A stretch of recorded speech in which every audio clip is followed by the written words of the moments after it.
kind. We got sound and everything. Hey, shalom, shalom. We are the Brothers of the Great Millstone, a branch here in Chicago, a branch of the branch, right? Because the camps are all spread out in different parts, so we can all congregate together. But first and foremost, we want to give all praise and honor unto Yahweh, Ba'ashem, Yahushai, Ba'ashem, Rakakadash. Double honors unto the apostles and the elders of the Great Millstone. Salutations to all our fellow laborers doing this work in truth and sincerity, risking their lives and their freedom to do so. Right? And to the scattered elect that are scattered around the four corners of the earth among the heathen, you know, the Israelite foreigners, and to the few Akwas that are listening and learning to you, we say shalom. And as you can see, brother, if you could run behind there and just pan down.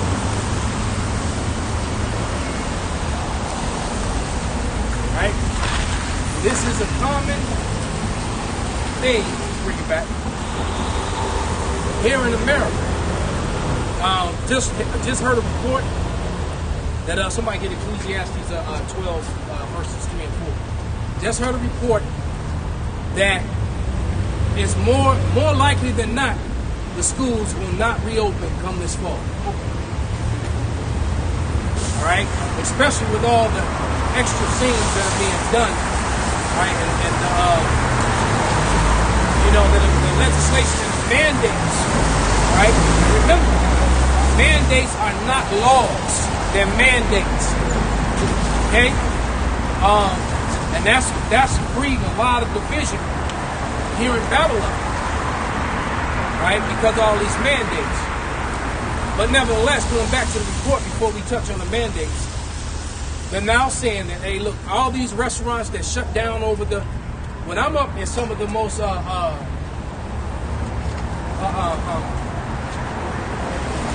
the word I'm looking for? Consumer-based neighborhoods where all the stores and shops were, right? Like where the dojo is. A lot of those places are still closed, and they're not going to open up, right? You driven through there, up and down Milwaukee, up and down Bucktown, down Damon, a lot. Even if you go east toward the lake, up and down Clark and Broadway, all right? Some of the most populous places where people went to consume and buy things, where commerce was done. These places are opening back up. This whole strip mall right here is closed, man. Right? And McDonald's next to it, you can only go through the drive-thru. You can walk in and buy your food and leave. All right? You can't sit down. These places made their money off their getting people to fill up their restaurants. That's the way restaurants make money, man. Bars make money. Now I'm gonna have a bar, right? You know, I got a bar called Malcolm's. It's the happy place where you hear the cheer song. You know, where everybody knows your name, right? But if I can't get bodies in the seats, if I can't get the butts on the stools at the bar and butts in the booths, I'm not making no money, man. How am I gonna pay my bar back, my bartenders, pay my rent or my taxes, or whatever it is I need to keep and more so have a profit for myself, because I got a home and a family outside of the bar. I mean, I'm just assuming, you know, most people do. They don't live at their bar, right? You know, probably wouldn't be a good thing to live that close to work, right? Because you never get off. Okay? So, point being, a lot of these places haven't opened up, and now with all the new things coming out of the pipeline, they're saying now that 85% of the businesses that closed will stay closed permanently. And no, that was 50% of the ones that closed will stay closed permanently, and 85% of the businesses open now got to shut down.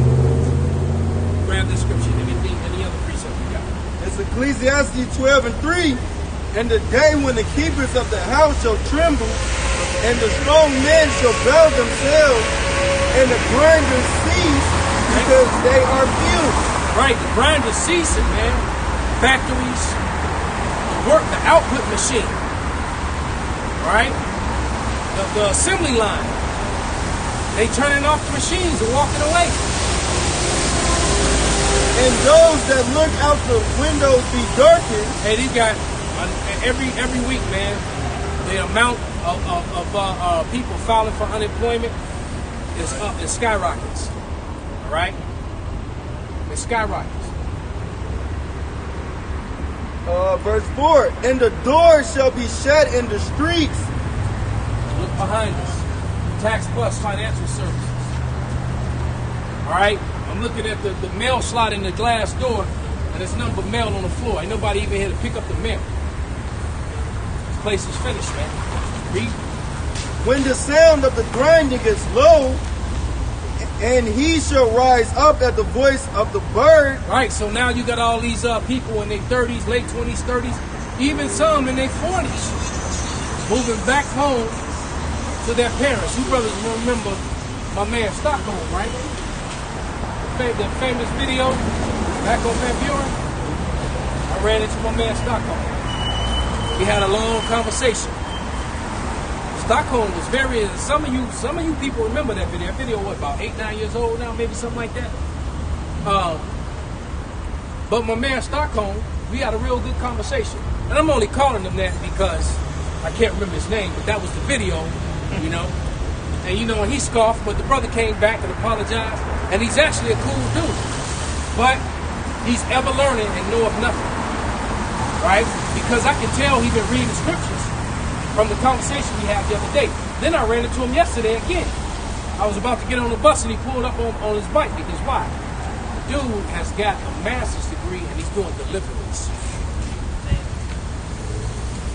He's doing deliverance. Dude is smart as fuck, and you know, as far as Esau's concerned. But he's got a master's degree. And there's this one YouTube site that I follow that deals with like homelessness. They interview a bunch of homeless people. A lot of people that are on that site and who are getting interviewed have you know, like masters, PhDs. They're either, you know, living on the streets or they may be living in their car. Because that's another thing. You got a lot of people who are living in their RVs, cars, trucks. Yeah, I believe the news lady that I like to listen to. Which I'm going to do. Matter of fact, some of this information that I'm about to bring out came. I wrote down a few notes in my hand so I wouldn't forget. Yeah. I got one. Go ahead, brother. This is Isaiah chapter 19 and 14. Yahweh have mingled a perverse spirit in the midst thereof, and they have caused Egypt to err in every work thereof. Right, that goes to show you that the lie IQ has failed. Because with all this intelligence that they've been spewing to try to degrade Jacob, you know, he is always talking about their IQ, the lie IQ. Look at what the lie IQ has got. Right? Look at the condition of America, and the condition of the world, and the condition of families. That's what a false sense of security and a lie IQ gets you. A man and a people who are unfit to rule.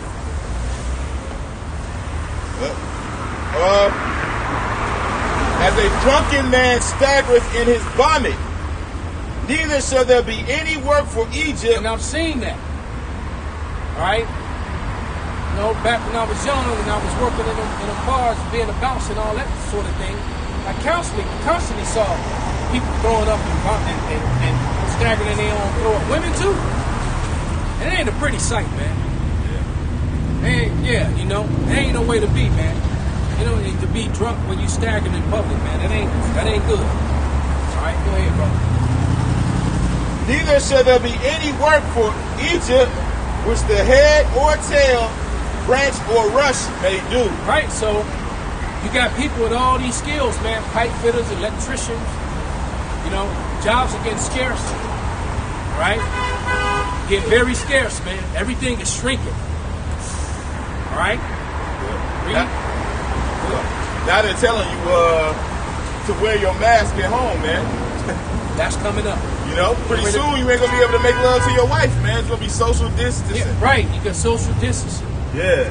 to have an allocated business like you're a damn prison or something to your own wife. You gotta have a COVID-19 test to make love to your woman and shit. Right now, I forget where it's at. I think it's the UK. I could be wrong, but they're already saying if you're like in a relationship with somebody and you're having sex outside of that relationship, you can go to jail.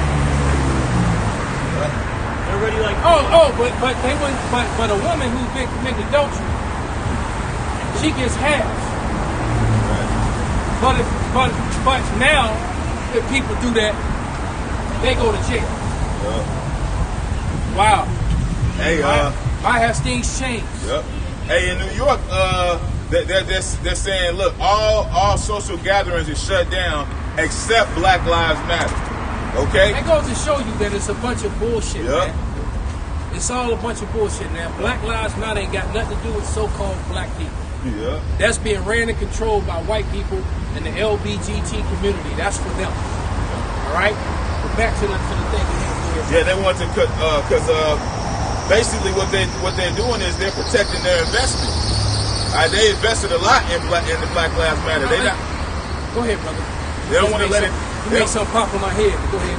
Yeah, you know, they invested all that money in Black Lives Matter. What, to shut it down? Nah, man. No. And you know, the funny thing is, too, is they didn't shut down anything that actually would be damaging to the establishments that oppress so-called black people. All right? Right? Because they didn't shut the things that oppress and crush you. All the loan centers should have been destroyed and burned. All the records. Every family center, family services center should have been burned to the ground, man. What y'all burned down? The food? You went burned down the Foot Locker. First you cleaned it out, then you burned it down. Burned down Wendy's. You burned down, but the places that actually oppress you, right? They're still standing. If you wanted to hurt Esau, you hurt him in his pocket. You should have his legal establishments, all those places are the places. This is how you know it was set up, because everything that was really that's ran and controlled by Esau that keeps his system going, that shit didn't get touched. You know, hey, spray paint on the side of a library or a federal building, that ain't shit. You destroy records in a federal building, now you doing something. And that's how you know it was all set up, because it was very controlled what got destroyed and what didn't, man. Just like with this Grandmaster Jay talking about he gonna do this and he gonna do that, all right? And you know, it's like, hold on, man. If y'all really was about it, they didn't already kill more than enough of our people that warrants a response. It should have just been automatic response. I'm gonna go make a bunch of videos with gaps talking about what I'm gonna do.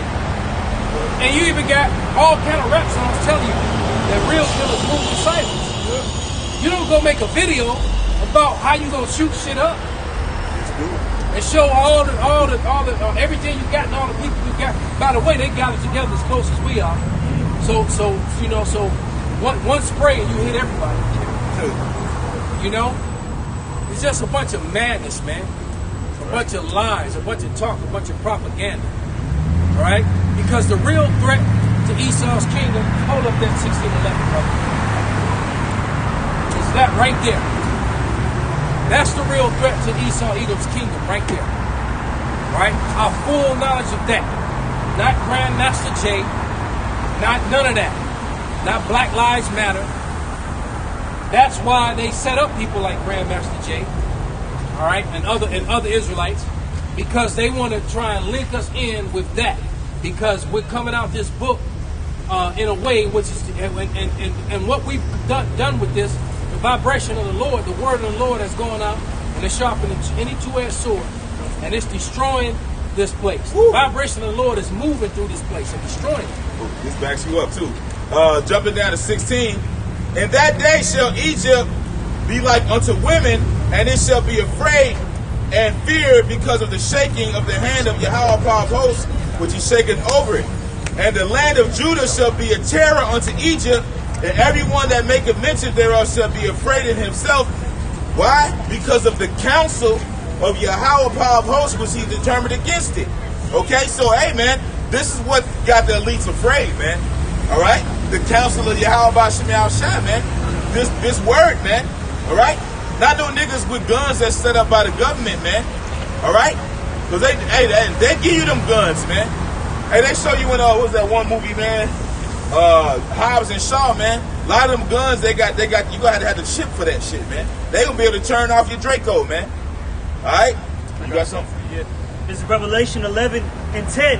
And they that dwell upon the earth shall rejoice over them and make merry, and shall send gifts one to another, because these two prophets tormented them that dwell on the earth. And those two prophets is talking about the southern kingdom and the northern kingdom, man. All right? And now we're tormenting you again. Yes.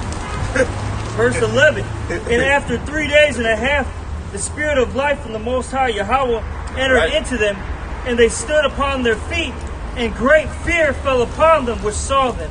Right. That's why George Soros is investing in all these movements, man. That's why Esau is making you wear a damn mask, man. And he's destroying small businesses, man. Okay? Because he's getting ready to shut this thing down, man. Why? They just like it happened in the old Rome, in ancient Rome. Okay? They had to kick the Israelites out. Why? Because of aggressive street teaching. That's right. That's that's in Acts, the 18th chapter. Yep. What he's just talking about. All right, that's historical. That's a historical truth, man. Because of aggressive street teaching. Why? Because the same thing that was happening back then is happening now. We woke up to our true nationality, and so the men of Judah, that was Judah, Benjamin, and Levi, by the way, not just the Jews, Benjamin and Levi too, were out on the highways and byways screaming at their people, telling them to get right, to come back to the Lord, man. Not hiding in some church. You know, like these, the scripture clearly says, the Most High dwelleth in not buildings made with hands, man. And it says it twice. Not just once, it says it twice, man. All right? And so the same thing that was happening back then is happening now. And that's why we got all these black militia groups, and all of a sudden, and all the celebrities, everybody know they Israelites now. They know they Israelites because they've been watching us. Point blank, period, man. And the proof of it is in the scriptures. It's in the history books. All you gotta do is read. There's a library right across the street, man. I'm willing to bet if I went and spent a couple of hours in there, I could find a whole slew of books that we could take and do lessons out and go and find the links right there in the scriptures, man. Why? Because the men of the Lord, are the prophets of the Lord, they know this book. The secrets were given unto us, man. Right, if I may say, absolutely, all through the spirit and power of Yahweh Bashem Yahushua, you know, because the Holy Spirit, which is the truth, the truth, one understanding of this by the Most High God. So you can't go to these schools and colleges and get a theology degree or go to a seminary school and learn this Bible. These pastors in these churches, they do not know the Bible. And we proved that. Yes. So many times. Yes. They went to their oppressors and so-called learned. So their oppressors paid for it. Yes. Their oppressors tell them that they dictate the Holy Spirit and not the Most High God. The scripture says that your faith should not stand in the wisdom of men, but in the power of God. The Lord said that he's going to raise up those that's looked at as nothing. You know what I'm saying? Those as base things to confound the wise. That's right. And we surely are base, considered in this society. Yep. All right, what we call the bum camp, the bummerlangs. Yep. That's what they call it. We don't have the matching garments. Right. You know, all them guys with the matching garments are set up, man. Those are those set up camps, them COINTEL camps, man. Them guys are set up by them people, man. All right? Go ahead, brother. This is Acts 4. I'm going to start at 3:13.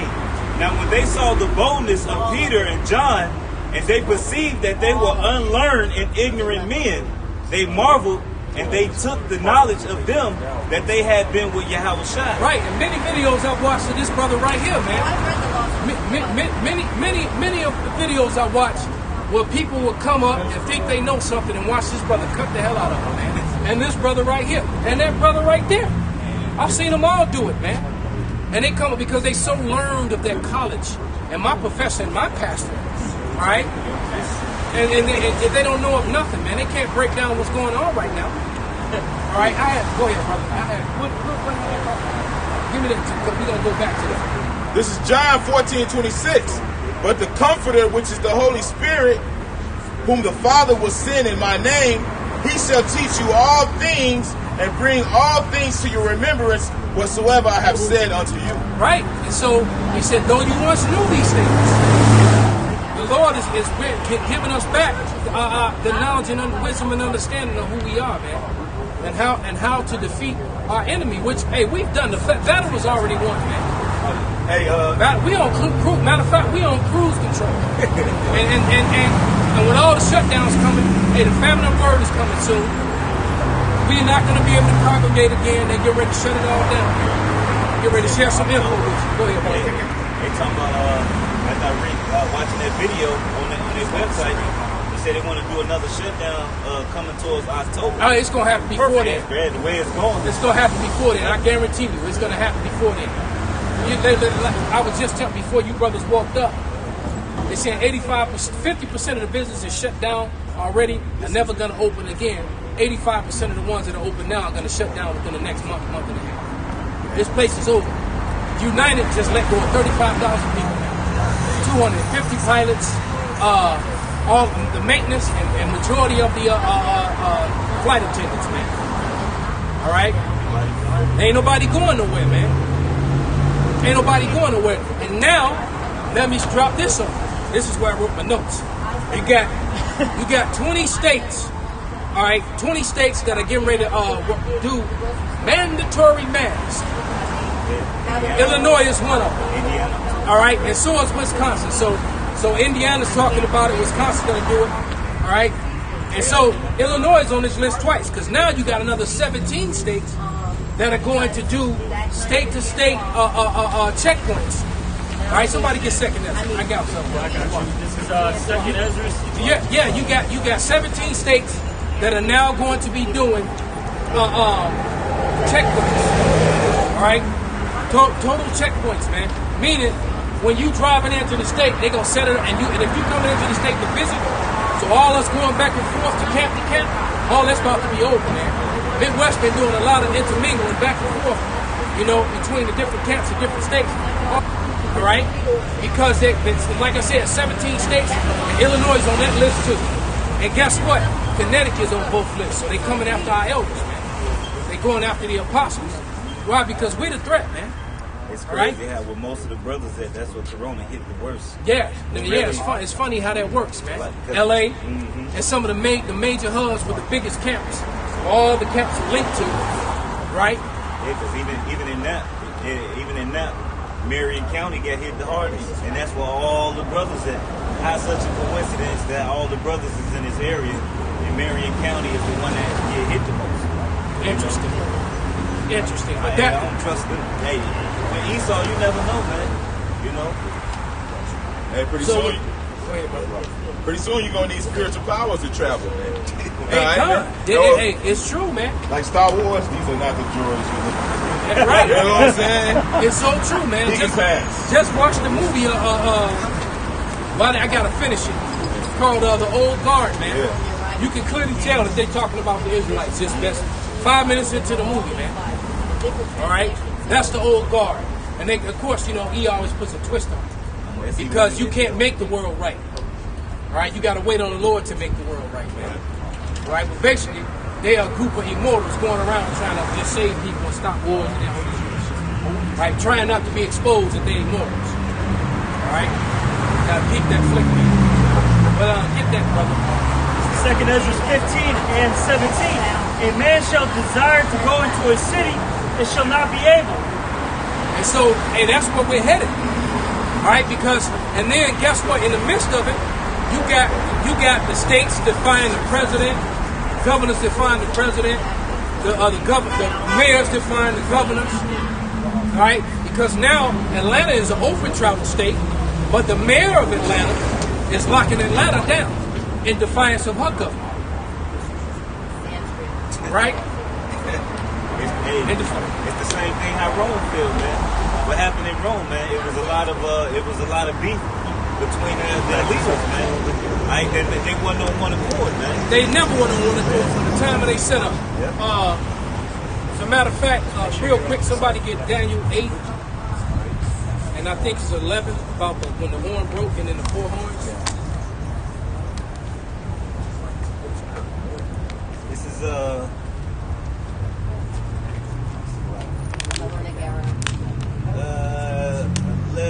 and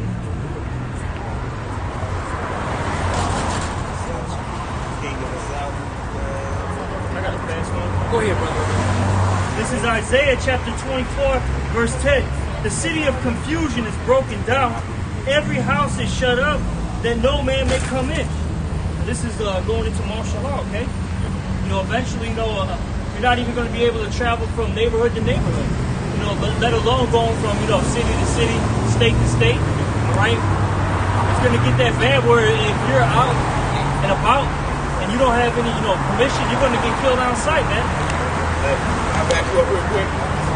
It's Luke 19 and 43. For the day shall come upon thee that thy enemies shall cast a trench about thee and compass thee round and keep thee in on every side. So that's what they say. Stay home, save lives. And then, right, and by brainwashing and freaking people out, you got people that are afraid to go back to work, which is another reason why we know that the schools are not going to open. So they're talking about no school, man. There's going to be they have no reason to educate your children. And most of the teachers are too afraid to go back to work. They don't want COVID. A lot of the teachers are older people. All right? They're in their 50s and 60s, close to retirement. And they're like, I'm not going to that. Right. I've been working. That's my shit. They've already been asking the parents how to teach the kids. Like, do you want them to go back to school? Do you want e-learning? All right, online. A lot of parents are going to do. They're going to want to teach their kids online. A lot of these schools are just going to shut down, like the elder said. Another thing too is even the private school. My woman, she works at a private school. A lot of the parents there are doctors, right? And they're not dealing with all of these regulations. They don't want their kids going back to school because there's too many rules and regulations. And they know it's a bunch of bullshit, man. We're talking about professional doctors. They're saying, no, we're not dealing with this shit. That's causing like a uproar. So there you go. So that's another thing. There's a dissension and a separation in the medical field because you got to get on board doctors who are on board with Fauci. And then you got the doctors who are saying, wait a minute, this is bullshit. Yeah, so you got dissension in the medical community. Just like you got dissension in the law enforcement. Because you got police officers in law enforcement and sheriffs that do not want to enforce this shit. Because they don't believe it, because they know it's bullshit. That's the problem. See, when 9/11 happened, you had the whole world fooled for a short period of time. There was some people out the gate was like, this is bullshit. But the rest of and it didn't take long. Because, when I first saw it, I thought it was real like everybody else.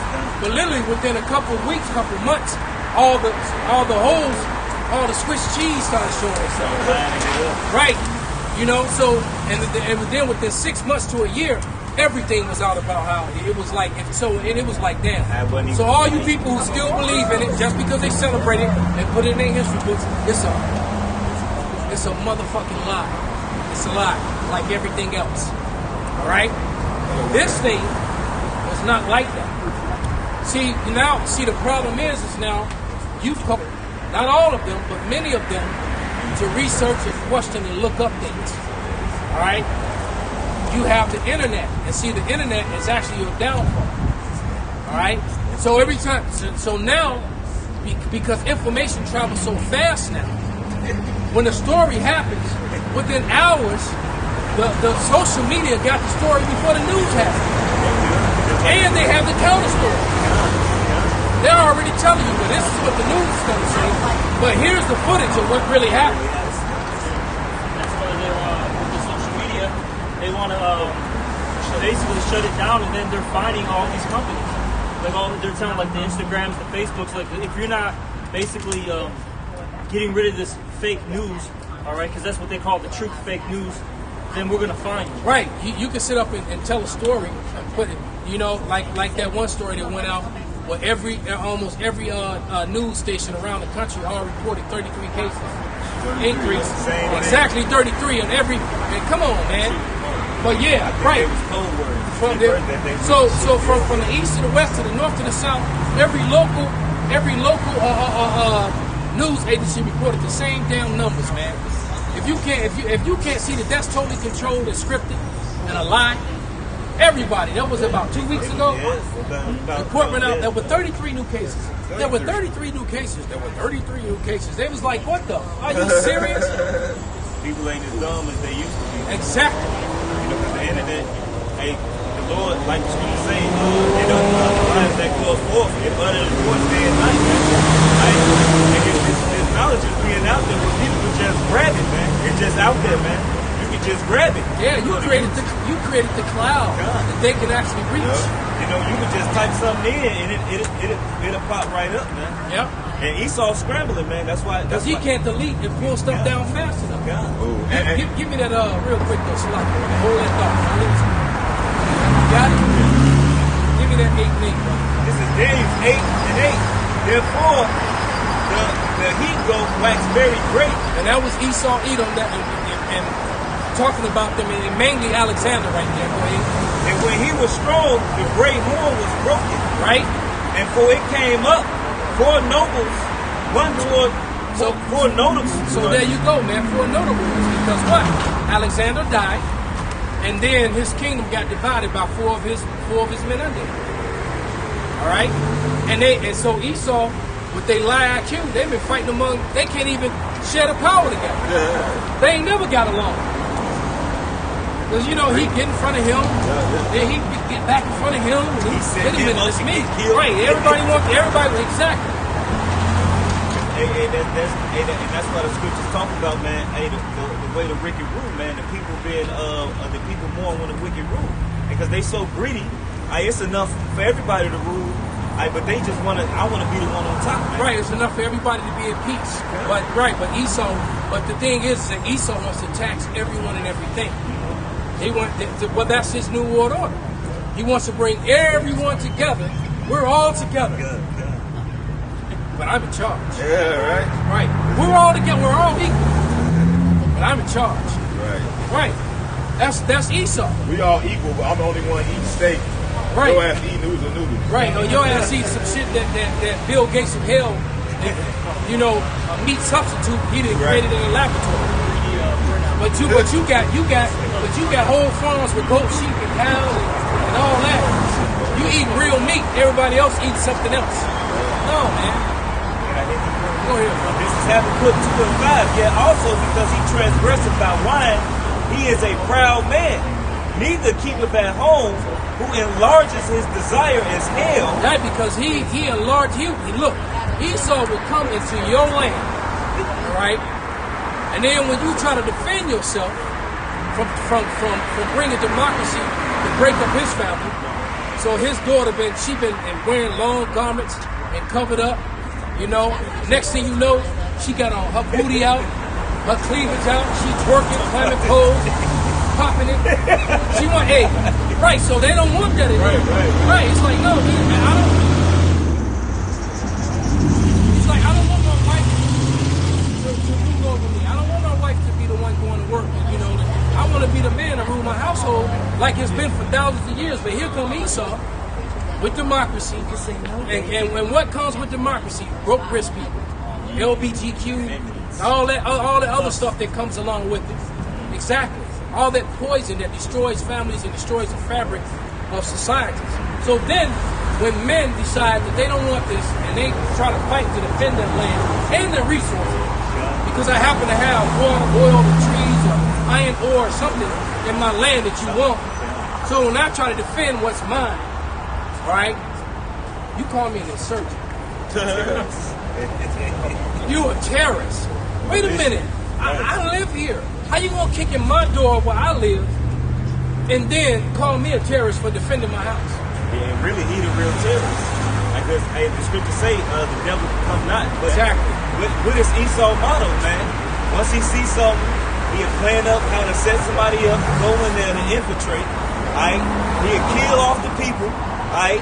He'll steal the resources. He'll destroy the land afterwards. Yep. And after he take all the resources, hey, to hell with the land. Hey, just like with Liberia, You know, man. and the people are left in a third world country with no control over their own resources, right? And totally dependent on welfare from a place that don't give a damn about it. And then when they get tired of it, they'll send in troops to just annihilate it. Scorched earth tactic is what they call it, man. You know, we saw them when they came here to the Americas, when they came to Africa, any land, they cut off your food supply. You know, they killed off the buffalo, man. You know, they did the same thing to the Hamites and Jakes. I just heard a movie where the guy used that terminology. I can't remember what I was watching, but the guy said something up. It wasn't a comedy. The guy asked him, he was sending some men in to do something. It might have been Queen of the South. It was Queen of the South. And he was sending in some men to get rid of a problem. And the guy he was sending asked him, how do you want us to handle this? And the dude told him, scorched earth. Scorched earth, yeah. He killed Right. everything. Exactly. He said, destroy it all, destroy everyone, nothing. And he was like, you got it. This is back in Habakkuk 2 and 5. He said, yeah, also because he transgresses by wine, he is a proud man. He that keepeth at home, who enlarges his desire as hell, and is as death, and cannot be satisfied, but gather unto him all nations, and heap unto himself all people. Alright, so here it is, Esau. He gathered all the nations. He wanted everybody to be on one accord. Alright? And this dude is just a demon, man. And then oppress you on top of that. Alright? They say you're the bad guy. Right, he said you the bad guy. Take all your land, take all your resources. Like the elder was saying, you try to stick up for yourself. Now you the bad guy. You're the insurgent. He done gave you this whole life, and then when you start to believe, because that's what Africa going through right now. Because now they like, no, these motherfucking elite are wicked. Yeah. He said, man, this is straight wickedness. They presidents are coming out and straight coming against Esau. Yeah. You have the president, I think, of Ghana, and you had another president I'm forgetting this other president. He's the one that exposed the whole COVID thing, the test. Turkey. Because It was in Africa. Tanzania. Tanzania or something. Yeah. He tested a fruit A goat and a coat. and some sort of fruit. And when they both came back positive, he put it on social media, put them on blast, and told them to get that shit out of his country. I'm not putting that stuff in my people and it will infect my people. Because clearly the test are tainted. He said, how the goat get COVID? How the damn fruit? You tested a goat and you tested a piece of fruit. And then you retest them and they both come back positive. He said, get that shit out of my country. Matter of fact, there's another nurse, a couple of nurses, I forgot what city. They were getting a whole bunch of COVID tests. They started sending dummy tests. They all send tests that they put nothing on it. And it came back with COVID. Then they said, no, this got to be a flu.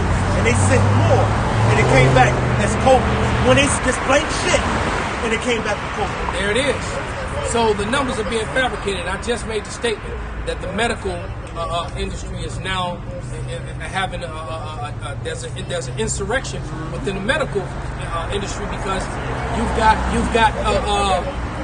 these step and fetch doctors who are down for this, and then you got a whole slew of doctors that are sincere and coming against it. Why? Because it's destroying their lives and their lifestyle.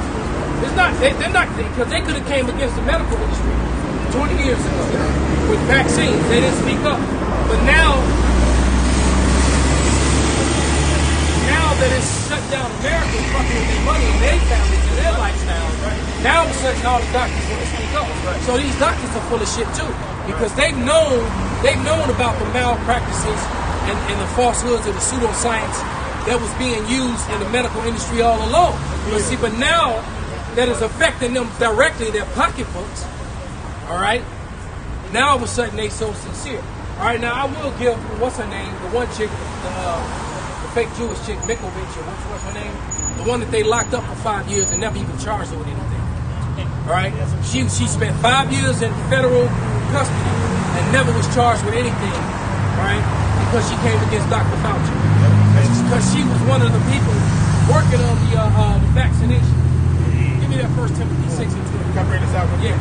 This is Psalms 55 and 9. Destroy, O Yahweh, and divide their tongues. For I have seen violence and strife in the city. So that's exactly what what's happening, man. The Lord's dividing their tongue. You know, it's a scripture where it says the viper's tongue shall slay them, man. Okay? So now your own venom that you've been spewing is killing you. All right? You have this, I always use the analogy of the symbol from Conan, the snake eating the snake. Right. Facing each other. Yeah, that's exactly what it is, man. One snake with two heads. Yeah. Facing each other. Yeah. You have to hit the double bicep pose every Yeah. time. That's you got to though. Right. I mean, I got one more. How is the symbol for health, for healing, for medicine? Two fucking venomous snakes wrapped around you, strangling your ass. Come here to be healed. Yes. And then Apostle Ricard wrote this down years ago, and it made so perfect sense. How the fuck is the place of death in the same place where the place of birth, where a place of sickness at, and then on another floor you got newborn babies coming in? Right. That don't make no sense. Yeah, you know those little particles still go through. You bring the newborns to the worst, the most filthiest places they can go to. That's right. When they're Dangerous brand place. new with all this stuff in the atmosphere and in the air when they have no immunity to it. That's right. Because they got rid of the midwives.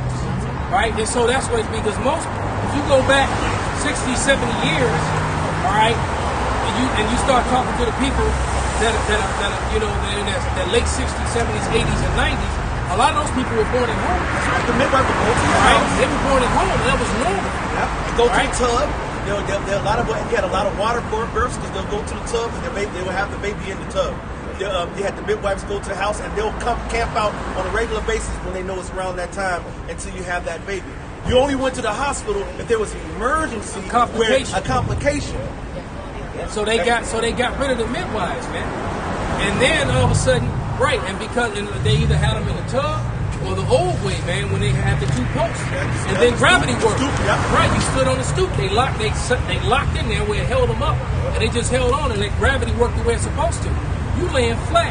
You don't have no gravity work. Right. You trying to push something that's supposed to come out. And you see how, if you watch nature, watch one of them cows, Yeah, they one of them walk. horses, they walking, and when it's time, they do like this. And then what? Matter of fact, you want to take a motherfucking shit, you do like this. Because the shit opens the fuck up, man. Right. It's simple. Yeah, exactly. You don't lay down and take a shit. Hey, and according to the law, if you in a building with a dead body, you unclean for what, 7 days? Okay? So here it is. You being born unclean. Yeah. It's like, damn, I just got here. Yeah. What the fuck? You know what I'm saying? What's that smell? You know? Death. Hey, but like the elders bringing out, man, all this shit's being exposed, man. Why? Hey, even by other Edomites, man. Can I bring this out real quick? Absolutely, bro. This is Isaiah chapter 19 and 2. And I will set the Egyptian against the Egyptians, and they shall fight everyone against his neighbor. And that's true because outside of the Hebrew Israelites, all right, the sincere ones that are doing this work, all right, the number one people on the internet that are exposing Esau, all right, I was about to say Double 7, but I'm like Double 7, nigga, man. That's right. I was listening to him yesterday, and I was like, man, this is Jake. Matter of fact, Silver Report and several other people, majority of people Double come 7 against Jake. Esau is not Esau. Even though you do have Esau coming against Esau too. But there's a lot of speckled birds speaking out because they actually have a conscience. All right? The Mosai said in the book of, I believe it's Romans, that when an Israelite does something they don't have the law, but they do it according to the law, it's a law written in themselves. The Lord still put that law in their spirit. Right. And that's so an Israelite, even if he's acting like a heathen, And speaking on will go Double so 7, far. hey, when they were shooting and killing in the hood, Double 7 was showing up with his camera. Wasn't nobody else doing that shit. He was going right to where in Ferguson, right where all the niggas were. Every time something happened. In Chicago, he's showing up there. Dabu 7, and we're here on the front lines, and we're here to tell you. And he's like, they're killing my people. He said, right. He said, my black brothers and sisters are killing my people. I'm like, don't know Edomite say they're killing my people, man. Hey, because, okay, Low key, we didn't said it so much. Dabu 7, because Dabu 7 watches us. All the brothers is fucking subscribed to this guy, so he knows he is Israelite. At this point, he knows. He knows he's an Israelite now. Okay. Hey, but that's how we got the mighty brother Shamar. Yeah. The mighty brother Shamar that's in the Men of Valor campaign. He was constantly on the internet, you know, and he was watching it. The brother was on this video telling brother, you're not an Edomite. And finally, you know, it hit him. Oh shit, I ain't know you. And now we got a mighty brother to stand with us. And if you think of the brother in Nashville, he was straight up blonde hair, blue eyes. But when you talk when you talk to him, you can see he's an Israelite, but you can also see he battled because even Apostle Rama would tell you, when you look pale, you sit there and you start letting that shit get you. You know, so he didn't. The brother was mentioned about Shabbat and the battle. He was speaking out of the spirit. But in his mind, the outer appearance betrayed him. But he followed the spirit that's within him. And that's why these speckled birds are starting to raise up all across the world, man. Because you can deny the truth, but you can't deny the spirit. Like a lot of them Sicilians, man. The day gonna come, man, when they gonna start right. Because here in America, they would say, you know, all these different white people, and then they would always there was always a separation between the Sicilians, De Niro, and the rest of the white people. The same thing with a lot of the Irish. Hey, I was just about to say a lot of them were using that matter too. They would talk about white people and then the Irish. Zaquan, you ever seen the movie The Great White Hype? The Great White Hype. What's his name? It was about the boxer. He was trying to make a white boxer. You mean the Great White Hope? No, the Great White Hype with Damon Wayans or something. Oh, Con. Yeah. Well, they was telling the white boy. He was telling me. He said you're Irish. That means you're almost white. That's what, hey, if you go back to Irish history, especially during the time of when hardcore Judah and slavery, a lot of those Irishmen coming over here were Israelites, and do you know what they did to them? They took their ass and put them right on the goddamn plantation too. The difference was they were indentured servants, and they can eventually pay themselves off. Yeah. You know what I'm saying? But a lot of they treat them like shit. Yeah, and they showed you that in the gangs in New York. Yeah. They would get off one boat, you get on another boat, and go straight to the war. That's right. Yeah. They had signs just like it said, no niggas, no dogs, no Mexicans. They say no Irish. Hey, that's what Bill Cuddy said when he had the one Irish dude that kicked it with him. He said, "Pardon him, he used to be Irish." Right. Yeah. Right. Even out here in Chicago, like you got the Irish and the Italians. They're in Bridgeport, Canaryville, and that's on the south side. Yep. The rest of the real Edomites live up north, man. That's right. That's true. That's right. Yeah, they put the Irish and the Italians right next to the niggas. And that's, you know what? Guess what? That's the same playbook in every major city. That's right. Every major city in America, all right, that's pretty much the same playbook. Right? In most cases, you got the Italian and the Irish right next to the niggas and the spigots. They always have borderline neighborhoods. That's because that's spiritual. Because the scriptures say basically each person would follow after his light, right? You'll cleave into your light. Dogs will hang around what? Dogs. Cats will what? Hang around cats. Israelites will hang around what? Israelites. That's why when you see that one so-called white guy in the hood and he talk hood, look hood, act hood, got the hop in his step. You know what I'm saying? He got the Jordans and the sag just like everybody else. That's right. Even got him a damn Jake nigga woman. That's right. That's right. You know what I'm saying? And he the only white guy who go around saying nigga don't get beat up. This is the back to the other. Sirach 13, I'm gonna start at 15. Every beast loveth his life, and every man loveth his neighbor. And he said every man loveth his neighbor. Now don't get that twisted. When that scripture says love your neighbor as you love yourself, that's the quick thing that Esau is going to try to say that's talking about love everybody. That doesn't mean that, because the Lord says never trust thy enemies. Right. Your neighbor is another Israelite. That's right. That's right. So when it says when it's talking about that neighbor there, that's your own people, man. It said all flesh is sort of according to kind, and a man will cleave to his life. So Israelites going to cleave to an Israelite. That's why when I was young and I saw one of my best friends growing up was Marvin Zapato. You know what I'm saying? No, Zamora. Marvin Zamora. He was an Issachar. You know what I'm saying? He was one of my best friends growing up. I didn't see so-called Native Americans and so-called Mexicans, Latinos different from my people. but I knew that white, Chinese, and all the other ones, I mean, But even amongst the tribes, though, they still separate. Because what Issachar live around Issachar, Ephraim live around but Ephraim. it's still tribal. Right. It's still tribal. You know, but still, a Judite can go in Issachar neighborhood and still feel brothers. and be fine. You got Issachar selling corn in Judah neighborhood, Yeah, and they ain't got no damn problem. Yeah, but then you'll have it's crazy because you have Judah and Ephraim and Issachar go to war on site. That's right. That's right. Right, they'll be cool in 1 second. They'll go over to Humble Park. You'll see them cool in 1 second, but if let some division come or some argument come, the party lines will split. But if we were driving around, I was driving Elder home, and we go to Jake Hood to go to Issachar Hood. You'll see Issachar spatter all through Jake Hood and Jake all through. I mean, Northern Kingdom and Southern Kingdom Hood, and Southern Kingdom and Northern Kingdom. Right, and then a lot of the shutdowns, and see but you know the Lord, how it work in strange ways, man. Because a lot what they did a lot too is when they shut down a lot of these housing projects, both the big ones and the little ones, it dispersed a lot of Judah to a lot of neighborhoods where Issachar, where the Northern Kingdom was, and they're co-mingling, they're intermarrying, especially the younger ones. You know, this young generation all about this, we all together. But the flip side of it is that they're co-mingling, they're intermarrying, and all that sort of thing. And matter of fact, on the west side, man, you got a lot of Israelites that live right on the west side with Judah, man. And they ain't over there warring with each other like crazy either.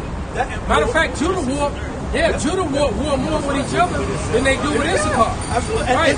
Matter of fact, they're right. And you know, all I see is little half-breed, so-called children. That you can tell that one of their parents is Judah and one is Northern Kingdom. They all over the place, man. In Indianapolis, and you always see a Northern Kingdom woman with a Southern Kingdom. Yeah, it is, man. I got one if I may. This is Ezekiel 31, and I'm gonna start at 6.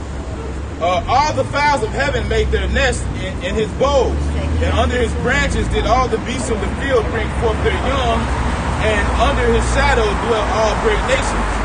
Thus was he fair in his greatness, and the length of his branches of his roots was by great waters. The cedars in the gardens of Yahweh could not hide him. The fir trees were not like his boughs, and the chestnut trees were not like his branches. Nor any tree in the garden of Yahweh was like unto him in his beauty. Okay? So hey man, anywhere where Jake is at, man, he gonna stand out, man. Alright? Or you go over there to the land of Moab, man, he gonna be over there footworking, man. Look at Bruce Lee. They hated, the Moabites hated Bruce Lee, man. Yeah, they did. They wanted to kill off his line, man. You know, that's why they made sure they got rid of him and his son, man. Okay? Alright? Hell, when you read the book of the Art of War, it tells you that you can't be a samurai unless you have some so-called Negro blood in you, man. Alright? Or when you look at that Buddha statue, that's a big-ass nigga, man. And you know what? Guess what? I've seen them Buddha statues up close. Yeah. Because I've been to that part of the world, man. Yeah. In Cambodia, Thailand, Japan, all Philippines, them Buddha statues, man, they got great, big old thick lips Yep. and cornrows, man. Yep. And wide noses, man. I've seen them. Both the ones made of stone and the ones made of gold, man. Those little Afro puffs that Jake be wearing. Yeah. You see that throughout history. Those Afro puffs. On the hieroglyphics too. Yeah. Niggas always wear that shit. The original Buddha statues got the big ass Afro puffs, man, and big ass lips, man. Some nigga out there that was probably philosophizing, you know, nigga always got a story. Hey, where you think all these ancient Greek motherfuckers came from? Zeus and all this shit, man. We was ruling at that time when these deities came out. Yup. We was ruling. That's why the Lord really jacked us up. Yep. Like, because we was into all of that Zeus, Ares, Thor. Poseidon, and Thor. That was Jake into all of that, Yep. man. That wasn't you, because the scripture said, Esau is too dumb to even think of something like that. Yep. There's no creativity. That whole Greek mythology thing is bugged out. Look at even Esau today with their gods, man. Esau don't have a power. Esau don't have an idol. Esau don't have nothing. So he believed in everything else the heathens believe in. Like Molech. Molech is a Babylonian deity. Alright? Esau right now is praying to a god that Ham prayed to. Hamitic God. A Hamitic god. Alright? That's a Hamitic power. Europa. Europa was a Canaanite deity. All right? Europa was a so-called nigger woman, man. All right, deity. All right? Hey, Esau ain't got shit. Nothing. Hey, their own God, they don't even worship him no more. Quaz. Done. All right, the apostles called Barry Manilow. Well, you got that scripture? Somebody bring it out. It's Jeremiah 10:16. The portion of Jacob is not like them, for he is the former of all things, and Israel is the rod of his inheritance. Yep. Yahweh of hosts is his name. Right, because they the Lord, Jacob is the one to keep the party going, man. All right? Not only did Jake build this fucking place we in now, he maintained it, man. All right? If it wasn't, wherever Jake at, a country thrives. A country is prosperous, man. Wherever the Israelites at, right? You know why? Because Jake spends money. Jake like nice things. Jake invents things. Right? Jake make life better for whatever wherever Jake is. And that's why Ham really want Jake to go to Africa to build up the goddamn country. Yeah. Right? Hey, because when we left Egypt, wasn't no more pyramids being built. Hey, it's been there ever since. Hey, like castles. Why you don't see no more? I was just talking about this today.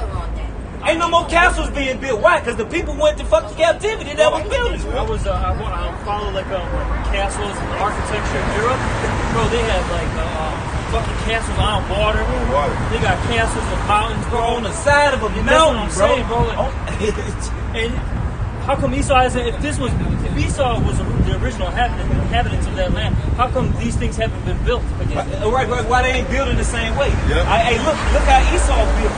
Esau still like this shit is the same Roman way. You go to downtown and any great place where Esau built, it looked like Rome. Right, because they was the original ones who really kind of built it that way. They look on the side of Mount Petra. It looked like fucking Rome.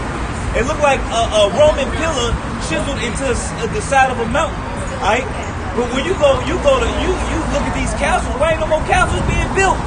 Just even when Israelites are young, we're drawn to that type of theme, building castles and moats, and even when we build the forts, we call the tents, we call them forts. We call them forts. Every time Judah, even in this gangbanging shit, back in the day they used to call the stronghold a fort. Which basically is like a little castle like thing. Hey, look at tonight. Who everybody going to see? It's a fight between two Jakes, man. Who's spending my Fidel, man? That's the only sports event that's happening right now. Okay? Alright? And so, Esau would have been killed himself without the NFL, man. Without fucking basketball, man. Okay? I was going to get that miserable out of cities. You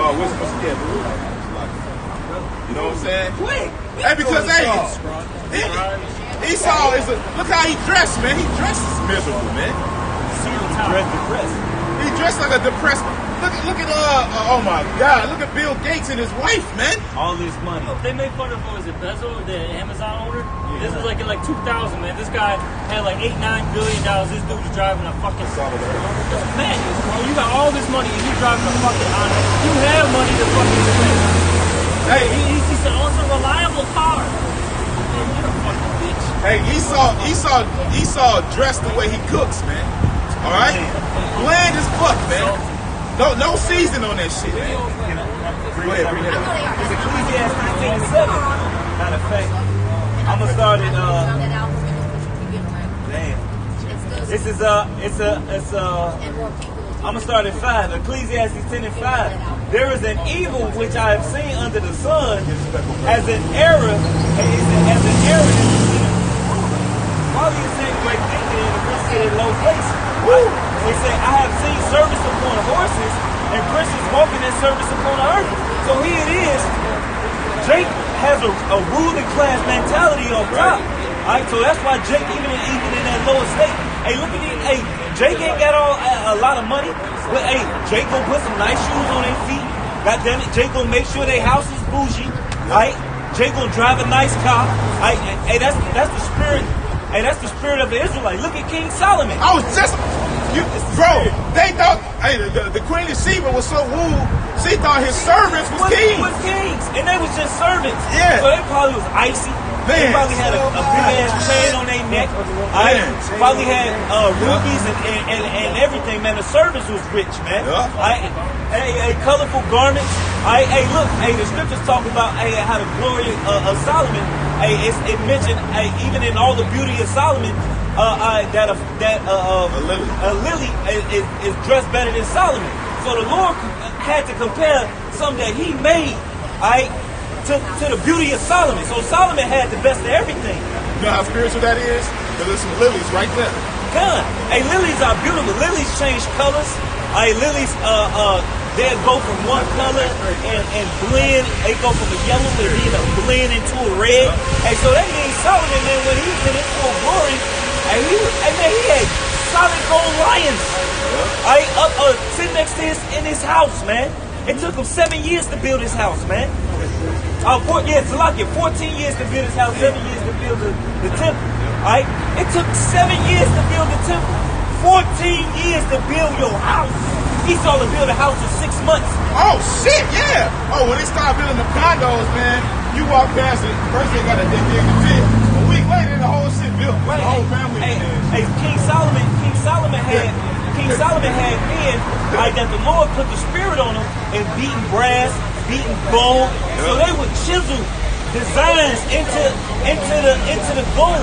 So imagine you got molten gold, you lay a big sheet of molten gold over the floor, and then you hire men to chisel in it, to chisel designs in it, man. They say they had copper that was good as gold. And that mean it. So what you think? That's the Israelite spirit, man. It's a kingly mentality. Even in this low docile mind state that Jake in, man, they still got some. I got a kingly mindset, man. You know. This is Ruth chapter 4 and verse 30. It says, "Take a good heart, O Jerusalem, for he that gave thee that name will comfort thee. Miserable are they that afflicted thee, and rejoice at thy fall." Right, so miserable are they that are afflicted, man. These other nations are miserable, man. They miserable, man. And they look at us, and they look at Jake still having fun while everybody else miserable and sad and fucked up. But the Lord is really gonna show out though. That's right. Because the men of the Lord are really gonna shine, man. Because when all this hell breaking loose, we gonna be the only ones that's really clean. We gonna be the ones that's eating, while everybody else losing their minds. But the women, the fine little women that you see, man, they gonna be begging for the men of the Lord to come deal with them, man. Because we gonna be that security in that day. That's right. Miserable are they that afflicted thee and rejoice at thy fall. Miserable are the cities which thy children serve. Miserable is she that received thy sons. Right. This whole place is miserable, man. Even the damn women. Everything is miserable, man. Suicide's up like crazy. God. Suicide hotlines, they're not reporting on that, man. I got a client that she deals in death. I'm like, well, that's the business to be in right now. And because she was a redhead Irish chick who actually might be a Jake. We're still trying to figure out her spirit, man. Listen, but she's like, man, I'm getting a workout because she's picking up all these dead bodies all the time. And guess the body she's picking up the most? Every time it's a hot weekend like this. Because they dealing death, so she's getting all these bodies. Shit, when they go to the hood, man, they don't come back with 1 or 2 bodies. They come back with 10, 15, 20, 25 bodies. Damn. Right? Because he just told me how some dude, because she works in a bar, but she also does his death business. Right? Because in the economy sent her into that business. She didn't want to do that shit. Right? But she was telling me how yesterday she just told me, she was like, yeah, some guy, this guy was always trying to hit on her, trying to date her. Right? And she found out that the dude had murdered 2 women. Man. He stabbed one to death and strangled one to death. And then he committed suicide.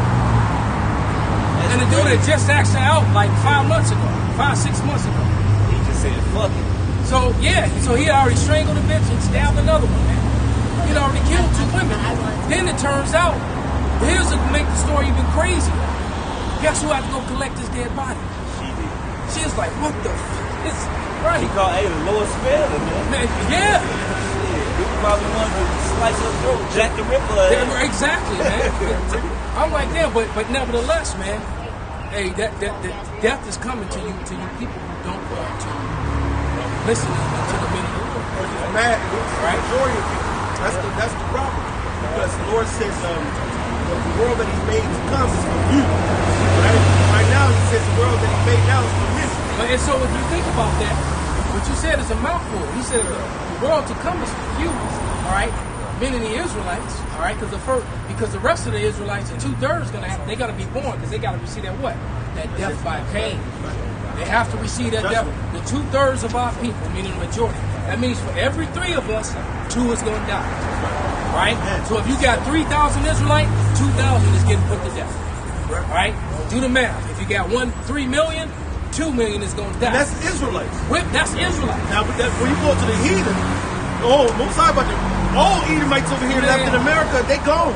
He about to sweep through them like a broom. Except for the ones in them deep underground military bases.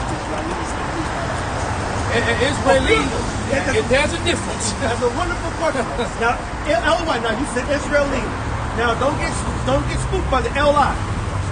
Now, if I say L-L-Y and in any word, I happily ran down the street. I joyously rejoice. That means with light joy or happy light, right? So Israeli means what? Israel light. Like Israel, not Israel. The Israelite is actually a true descendant of Israel, right? They'll say they're Jewish. They'll say, if I say, hey brother, you're being real girlish right now, that means you're a girl acting like it. If I say you're being real devilish right now, that means you are the devil or acting like the devil. This just means light. L-Y or L-I at the end of the word just means light. So why wouldn't they call themselves Israelites? And then where the other 11 tribes of Israelites, they don't call themselves Jews. Where the other 11 tribes? Because recently in Ghana, you remember the Gun tribe. The Gun tribe, that was the one of the descendants of Israel. The Gun, God. But they are the Gun tribe. Well, Gad is over here. Gad is over here in America. Now, Ghanaians and Benin. The Gun tribe. No, I know what you're saying, but that's not correct. They are Israelites, but they are the southern kingdom. All right, but before we get on that, let's finish this Israeli thing.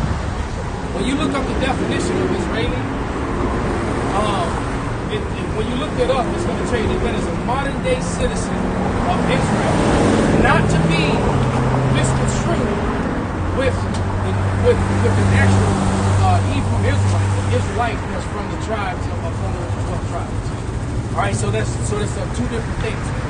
Israeli, it literally breaks down to a modern day citizen of the land of the state of Israel. If you're, matter of fact, if you're Chinese, if you're Chinese and you go move to Israel right now, you're an Israeli. A Chinese Israeli, but they'll still call you Israeli. Right. If you got citizenship in Israel, then you're an Israeli. All right. And then that's enough for them to say that we're back in the land where the people know. The Lord said He's going to set them up, but then here they go. A plane over about a week or two full of so-called Jewish Ukrainians came in and said, "Oh, this is prophecy. Us coming back to the land." The Lord said He was going to bring it back, not some airliner jet. Yeah, until they fired it in 1981. The Mossad, right? They set up like a beach resort in Sudan. Okay. And they were taking these Ethiopian Jews. Colossians. Yeah, they did that operation. Right. But I think what they wanted to take was the Ark of the Covenant.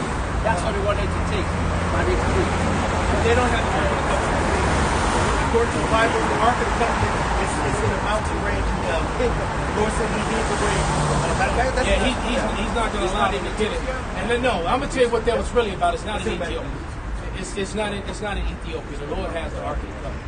He didn't allow them to get their hands on it. Well, no. The reason why they tried to take the Ethiopians over there was to try to fill in that void of the Jews being black and say, well, these are the people, because they didn't want the actual Israelites, the actual tribes of Judah to come back. So they brought in a whole different dark race of people. Remember, Ethiopians were from the lineage of Ham. How can infants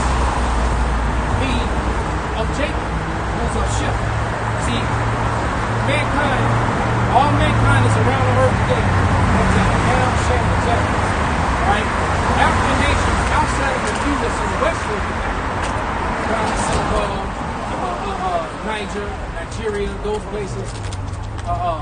What's another place over there? Where they had that old mosque.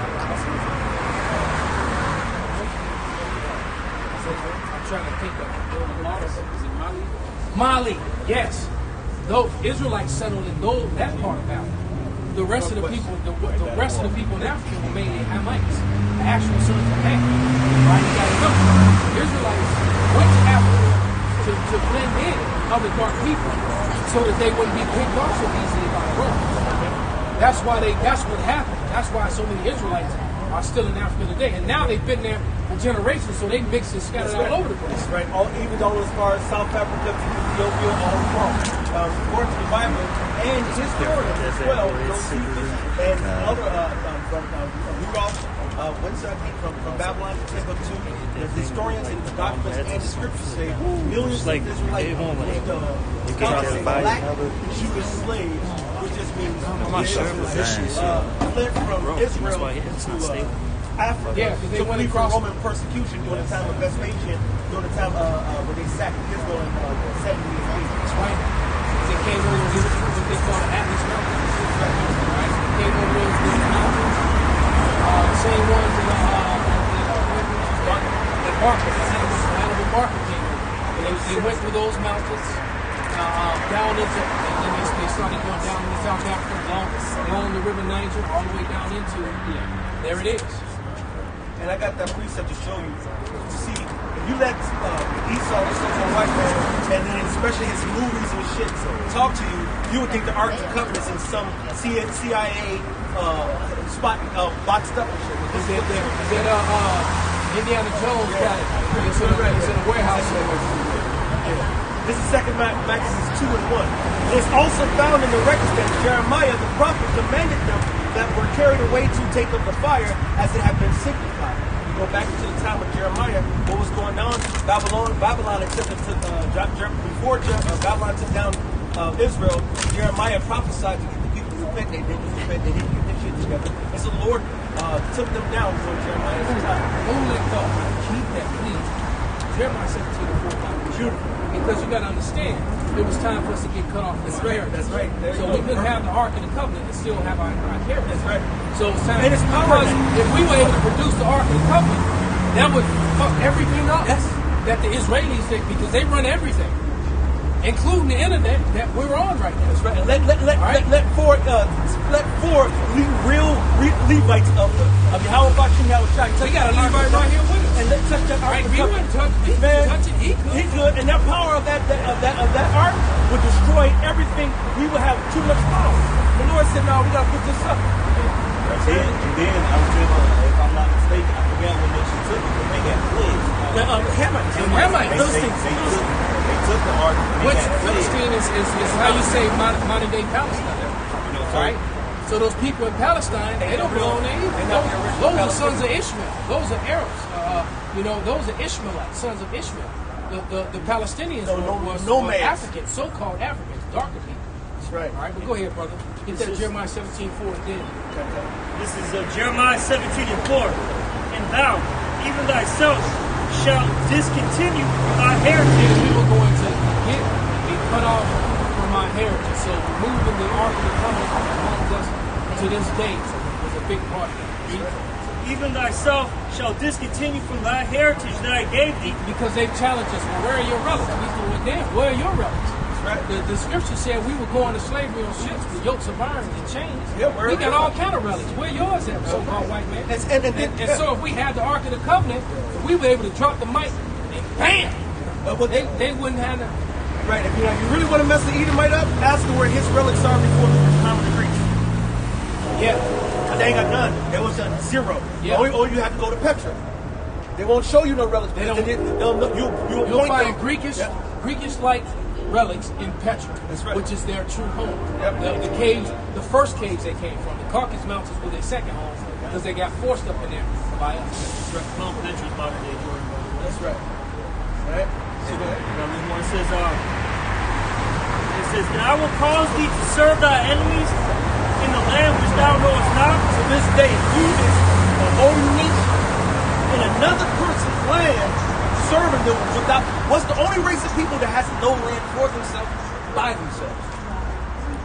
Us right here. And then Esau and even Jake to this day can't understand when I come and say I'm not happy here. Oh, this land has done so much for you. Yes, hurting you. When you go to other countries, when you go to Africa, a lot of Africans are happy and proud because why? That's their land. That's right. That's their shit. That's their shit. You go to Asia, them Asians over there, like when they come here, they fucking talk shit about this country because it ain't shit. Because it ain't their home. Especially once they see how it really is. That's right. If you go over there, they happy. They don't want to leave. Even in some parts of I was watching a documentary on Iraq and how it's fucked up over there. How they buying and selling it is fucked up. He said, "Man, this is my home. I'm happy. This ain't our home. We're not happy." That's right. And we under oppression the whole goddamn time. Go ahead. It says, "For ye have kindled a fire in my anger, which shall burn forever." He says, look, us, the reason why he put us into slavery, you included, is because we disobeyed the Father collectively. All right? And the Lord said, get the fuck out. The righteous and the wicked, he said, get the hell out. All right? All right, now you heard, that's Jeremiah. You're going to forget What was the Jeremiah? 17 and 4. Read it one more time in its entirety. This is Jeremiah 17. I'm going to go back over here and show you this is what Jeremiah 17 and 4. And thou, even thyself, shalt discontinue from thy heritage that I gave thee. Stop from your real race, stop from your real culture, stop from your real heritage, and adopt a pseudo heritage that's not you. African American, black, My word. a nigga, you know what I'm saying? Cool, porch monkey, Tom. Yeah? And I will cause thee to serve thy enemies in the land which thou knowest not. Not only Esau, Edom, which is our number one enemy, but now if you're living in China, you're serving the Chinese. If you're living in Japan, you're serving the Japanese. If you're living in Russia, you're serving the Russians. No matter where we are, wherever we go. Even if we went back to Africa. If we go over to Ghana right now, if we go over to Nigeria right now, I'm going to be at the lowest at the goddamn totem pole, and I have to do whatever the fuck they tell me to do. Right now, they pray that what is called the sixth region. Six what? The five regions right now is West, North, Central. So they pray the sixth region for all African descendants outside the country. So what they realized was that the Chinese were taking over the resources in the region in Africa. All the resources, the Texas, the world, everything. So they created the sixth region. And including all African Americans. I saw that. We saw resolution. So that like in Ghana, they pretended if you want to open up business, whatever you want to go into, oil, mining, everything in Africa is being opened up for African Americans. I saw that. No. We saw that, but that's, first of all, niggas ain't about to go. You won't be able to get the documents and leave it. That's right. And Even we though know they're not gonna let you go. Right. That's the problem. Right. Even if you put even the majority of the people here, even though the president of Ghana has done that, that's a beautiful thing that he did. He said, well, you know what, they mistreat you. You got roots back in here. Come on back here, and that's a beautiful thing. But this place won't let them come. The scriptures tell you that. Give me that real quick. Refuse to let them go. The oppression, right? That's Zechariah 11:5, right? They oppress and they refuse to let us go. That's right. And then most niggas, they ain't trying to go to Africa. They want their hot country girls. They want their goddamn They've been ruined, bro. Yeah, they look, when I start talking about the 2/3, they're not fixing it. That's right. You can't breathe. They're like Terminators. What did the dude tell the chick? Come with me if you want to live. That's right. He was like, he told her that, hey, look, you seen the movie The Terminator, right? And what did he say? He don't feel pain. He don't feel pity. You know, you can't reason with him. He will absolutely not stop until you're dead. That's the majority. That people getting on the comment board. What are you doing for the community? Blah, blah, blah. Right. Hey, Well, we've been out right here. You're right. And we need to come out here and doing this right here and have niggas try to fight us. Shoot at us. Right here, right? Matter of fact. All we doing is teaching the Bible. We're telling them who they are. They're ruined. Their minds are gone. Right. So the only thing, as a matter of fact, the only thing mercy left to give them is give them death, so that they can come back right in the other side. That's right. Because that's what's getting ready to happen. That's right. The Lord is getting ready to destroy this place. He's gonna take his elect out of here in one piece. Right. All right, safety. Right. All right, because that's the prophecy of going back to Israel. Right. All right, safety. You address that because you got to understand. Going back to Israel is going to be a grand thing, not something that you hear that half the world ain't even hear about. Right? It's going to be a grand thing that everybody on the planet knows about. And secondly, the death that's going to come connected to it of all the people who oppressed them and held them down and did them wrong. Because all the other nations, that everyone that ever played their hands on them, that ever did anything to them, is going to be beaten to a pulp. So the world is going to know to take that knee. And those are the Lord's people. Right. So it's going to be like in the Lion King. When the Israelites walked out through, all the other nations going to take that knee, man. So when they go home, and when they go home as slaves. Get Isaiah 14, 1 and 2, Bishop. When the Israelites go home, they go home with servants. So you're going to have your handmaids. You know you can pop the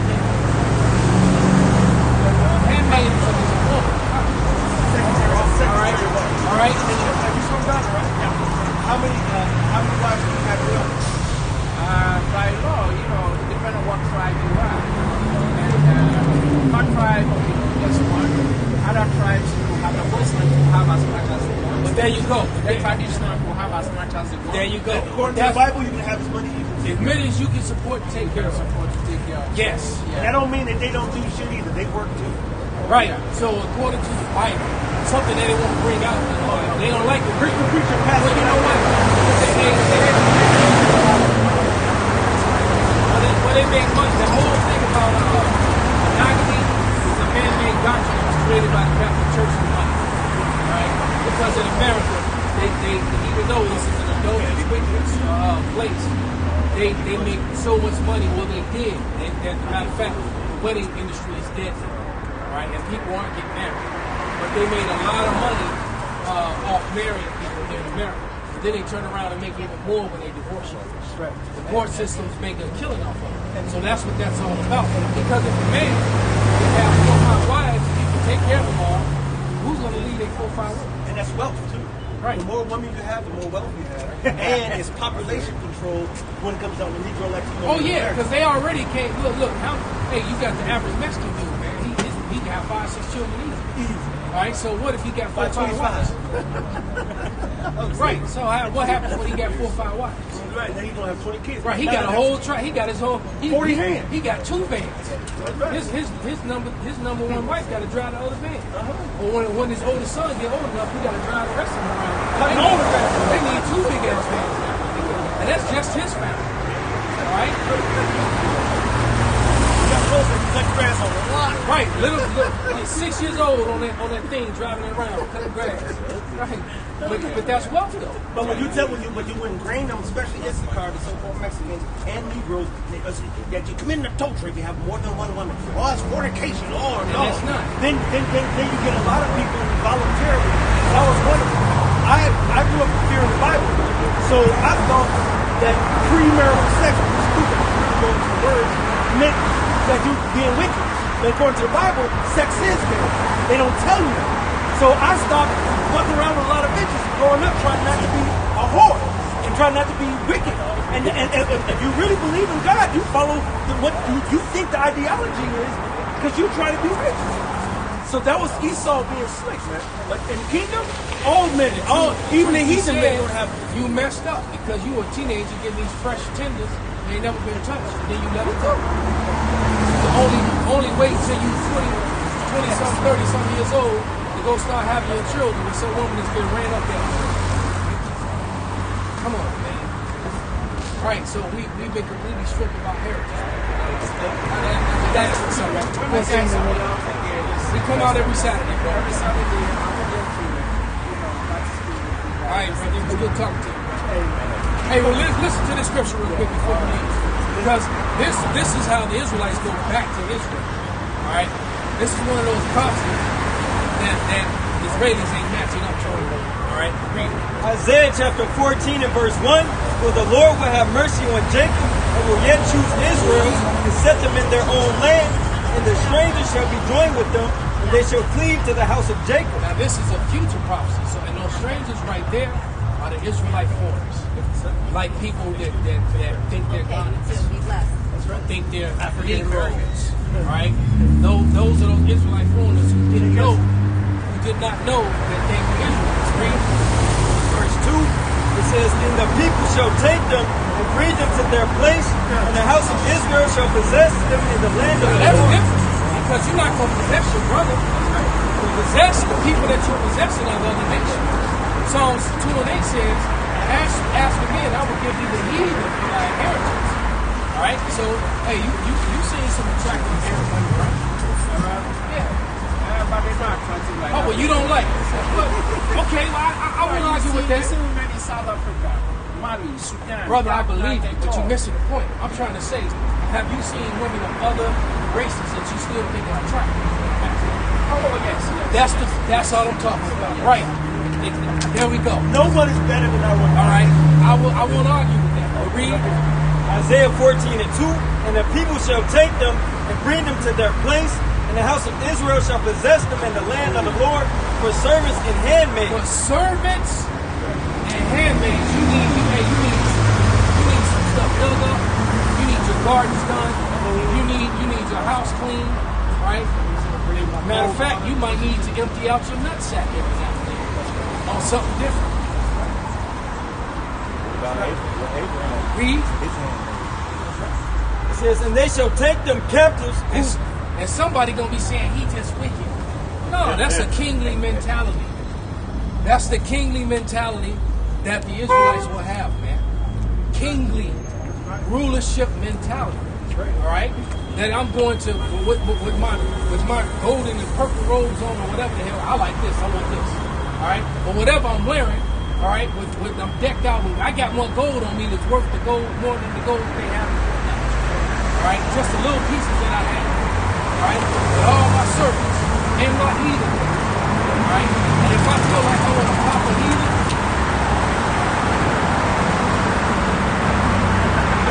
They already know what time it is. Hey, go ahead, brother. Exactly. They don't know what time it is. I ain't got to talk. It's just. Yes, my Lord. Yes, my Lord. Bring me my Moabite. All right. Exactly. Real talk. That's a kingly mentality, man. All right. Read. "And they shall take them captives whose captives they were." They gonna take captives whose captives they were. Who were the Israelis captive by? According to no, I don't know. Can't find it. Nobody. Not that. All right. So they gonna take them captives.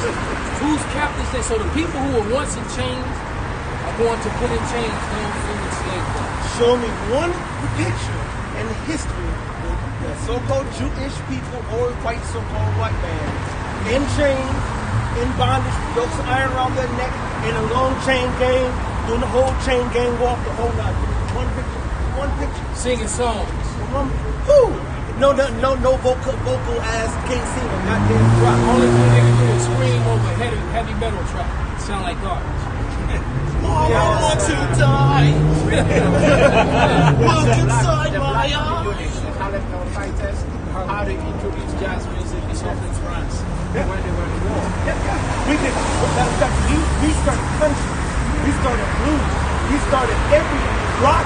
Matter of fact, rock was started by us. Heavy metal was started by us. Yeah, every genre was Hey, look, started you by have us. every Edomite today.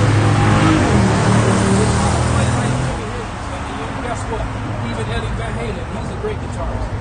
Can't come close. They can do a technical. You know, They can't do a spirit. they can't do a spirit. They got that But spirit. you know who could play like him? Prince. Prince was As a matter of fact, Prince could play 26 instruments, mastered 26 instruments. His first album, he was 17 years old, man. And the dude brought in, I watched the documentary. The guy brought in and told the music producer, hey, listen to this. He was like, I'm busy, man. He's like, no, listen to this. And he told him, sit down. He was like, well, what? Just play it. He said, sit down. So he played it. And there's a track that Prince made about yours, right? And it's like a heavy metal song. I love the damn song. And he did the lead guitar, the rhythm guitar, the bass line with the synth, the drums, and the vocals. So the dude played it for the music producer. And he's like, damn, this is, who is this? He told him, he told him, sit down. He said, you ready? He said, it's one guy. He's 17. You can't do it with him. What he that you ever seen at that age doing He was any 17 years old, thing man. like this? And he played, in his head, he played all these instruments and he mixed his shit together and bang. And then he played it and it sounded like a band. And the Lord was with him, man. The Lord gave him that gift. Right? The Lord gave him that gift. Another reason why I think they killed him, because he was getting really spiritual. He started talking about things, revealing things. There's interviews of him talking about those aren't real clouds. Abraham and I were driving home yesterday, and it rained, so that makes sense. Why they up there? But there was real clouds in the sky. I was like, damn, brother, it's real clouds today. That shit right there, those are chemtrails. Those started off as thin lines and spread out. And then that shit gonna come down, make us sick, get on the food, get in the water, get in the air. Dogs gonna have cold in their eyes. How long you been in the middle? I've been back and forth for the past 11 years. Past 11 years. Yeah. Have you ever just stared at the sky? Is that? Have you ever just looked at the sky and stared at the sky? Well, now you know. That's That's a chemtrail. All the shit. All of it. Now, maybe those downtown right there, when you look north, those are real clouds behind you. This shit's right here, those are chemtrails that spread out. That started off as a straight line. The planes flying, they let them go out 30, 40, 50, 60 miles, and then they spread. And then it rains and they come down. That's the reason why back in the day, I remember when growing up, I'm 46 years old. I remember growing up, it would rain. And the car was dirty before it rained. And the rain come and clean the car. It was like, okay, rain the car. Now it rains and your car, if you have a clean car, it rains, your car gets dirty.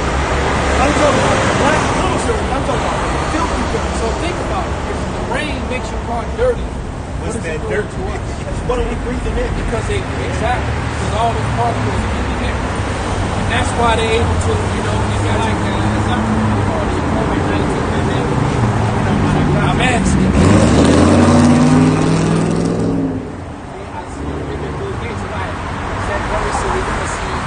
Africans dying on the street. And that didn't happen. It was just, the simple meditation, the ginger, the lime, the garlic.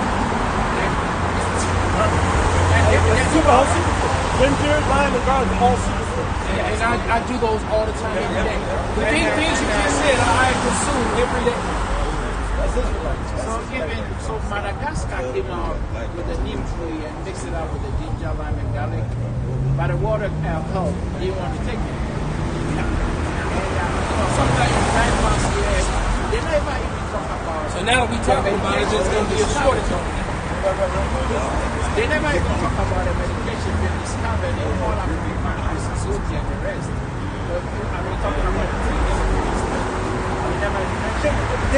Esau is not going to tell people what's really going on. Everything that they promote is going to the scriptures is an enchantment, it's a lie. First Timothy 6 and 25. Because think about it. I just spoke about this the other day, and it's hard not to think about it because you walk into the grocery store in America. All right, I was in the grocery store yesterday, and you buy your food, and then you walk down the aisle to get a protein bar or something, and you turn PCE, and all these different supplements, and it's like, wait a minute. This is supposed to be a So what food are we eating with all this stuff is removed and put bottles when we got to buy supplements? This man is the devil that the Bible speaks of. He's a devil.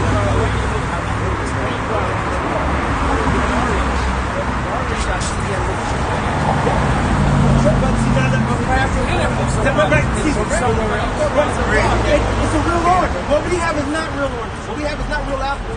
Me and this brother, we were talking about this not so long ago. Matter of fact, with this brother right here.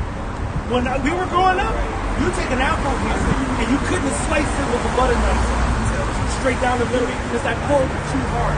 If you was going to try to cut it in half, you would have to put a little muscle with a real knife. Yeah. Right? Now you can take a butter knife, a plastic fucking butter knife, and cut an apple right in the middle, and the core is hardly not even visible.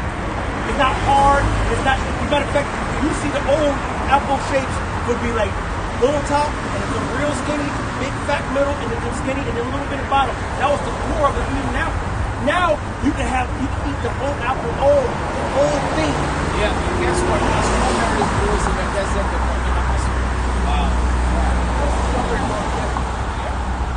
That's not no real strawberry. well, the Lord, that's a real strawberry. So then that's the most high. Yeah. If there's a real strawberry, it's the Lord. Because the stuff that they grown over here ain't right. As a matter of fact, everything that somebody get a And brand even new the meat, when you chew outside. the meat, back in other places, the cows eat straight from the grass. Right. So when you chew the meat, you get to see the meat. And then they tell you right there the story. Oh, this right here is grass fed. This one is dead just plain. It's the life. So why is the other one even there? It should all be grass fed. That's right. There's something, and guess what?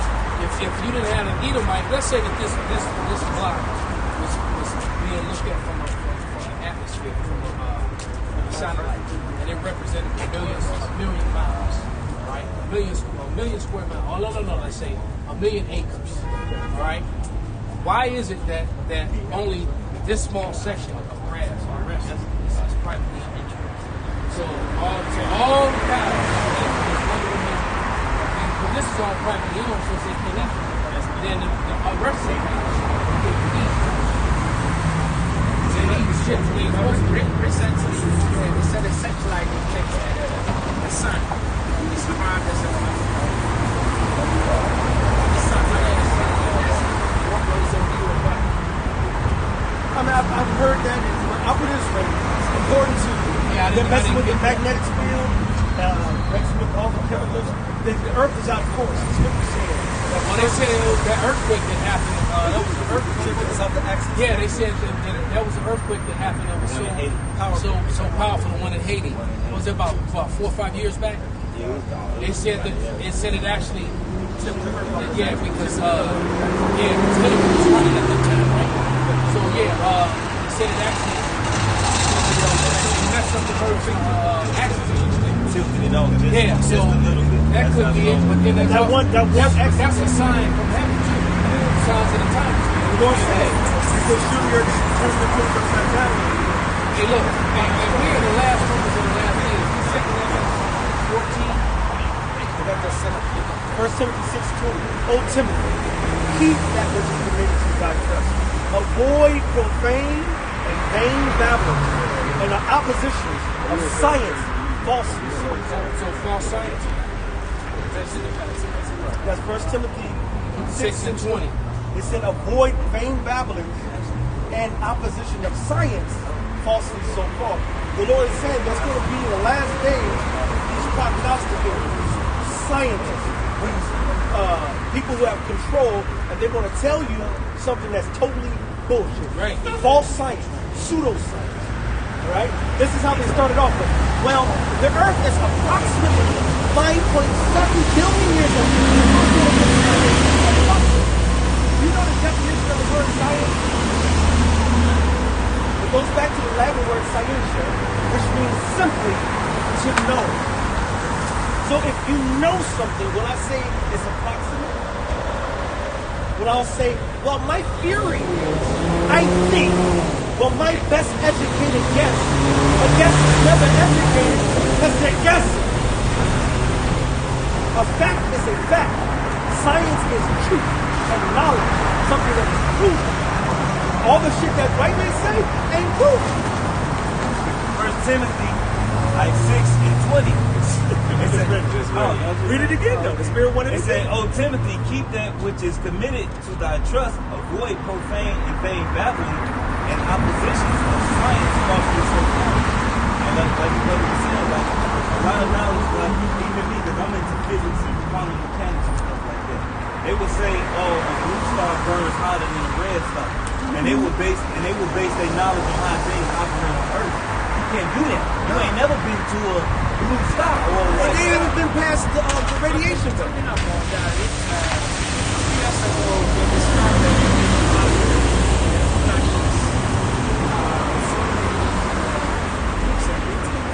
remember those guys in the kingdom, the Roman Empire, they knew the amount of stars and everything already. Because they were Israelites. You already know, Mount Jerusalem.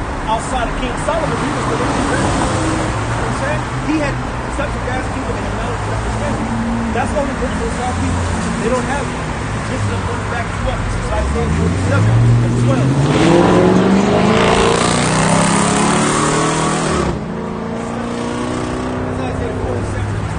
Stand now with thine enchantments and with the multitude of thy sorceries, wherein thou hast labored from thy youth. Esau, since he came on this earth, has been a liar. John 8:44 said, your father was the devil. He was a liar from the beginning. Who was the first one to lie? His heavenly father.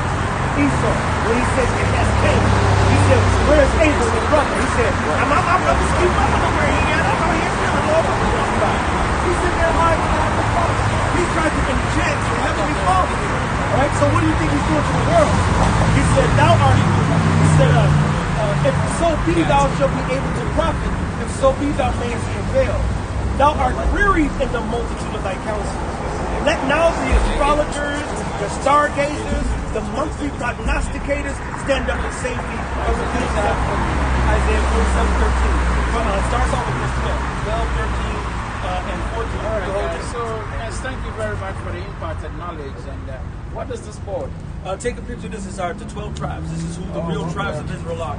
We can go to the book of Genesis, the 49th chapter. We can go to, actually, Deuteronomy. That's right, brother.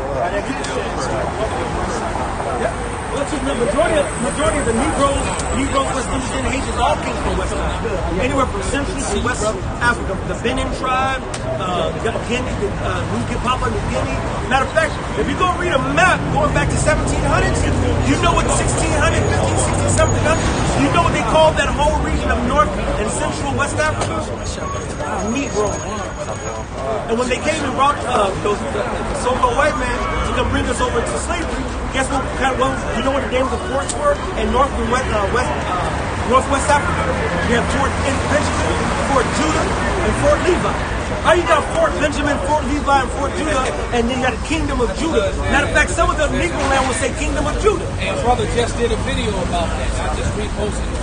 And this is the dude who was a former basketball player. All right? And he's a former pro basketball player. He was defending Deshaun, saying that Deshaun didn't do anything right. And then he ain't no camp with us. He just started going, this dude, he's talking about, I'm 7 foot tall, man. I put on work to block shots. But now I got to defend this one. And he started bringing out books that we've been going into for years. But nevertheless, hey, the truth is spread, man. The truth is out there. Brothers, God, they keep out there. Because this tribe, they celebrate the same thing with the Israel, like the living bread. Well, the reason we're going to come up with that is because the oldest Hebrew relics known to man was found among them. And they were saying this name. And it's written and proven that they were saying this name. They were chanting, yeah. They were saying Yahweh. Right? So the oldest relics and the oldest matter of fact, the oldest Bible isn't within Ethiopia. The oldest Bible was found among the native tribe inside of a copper cylinder. And it was written in the Assyrian script. Right, proving that they were once there. The oldest one, as a matter of fact, in Tennessee on the Cherokee Reservation, in Tennessee, this writing right here, the Phoenician script, the ancient Hebrew, there's a 15-foot high, 7-foot long wall that's full of nothing but the ancient Assyrian script Hebrew on the Cherokee Reservation. So the thing is, explain to me how they are not the Israelites. How is it that these people were speaking and writing in our ancient language, and all the relics were found among them if they were not? And then Gad was with the rest of the northern kingdom. The northern kingdom did not get scattered to Africa. The southern kingdom. And if you go read the Apocrypha, let's not.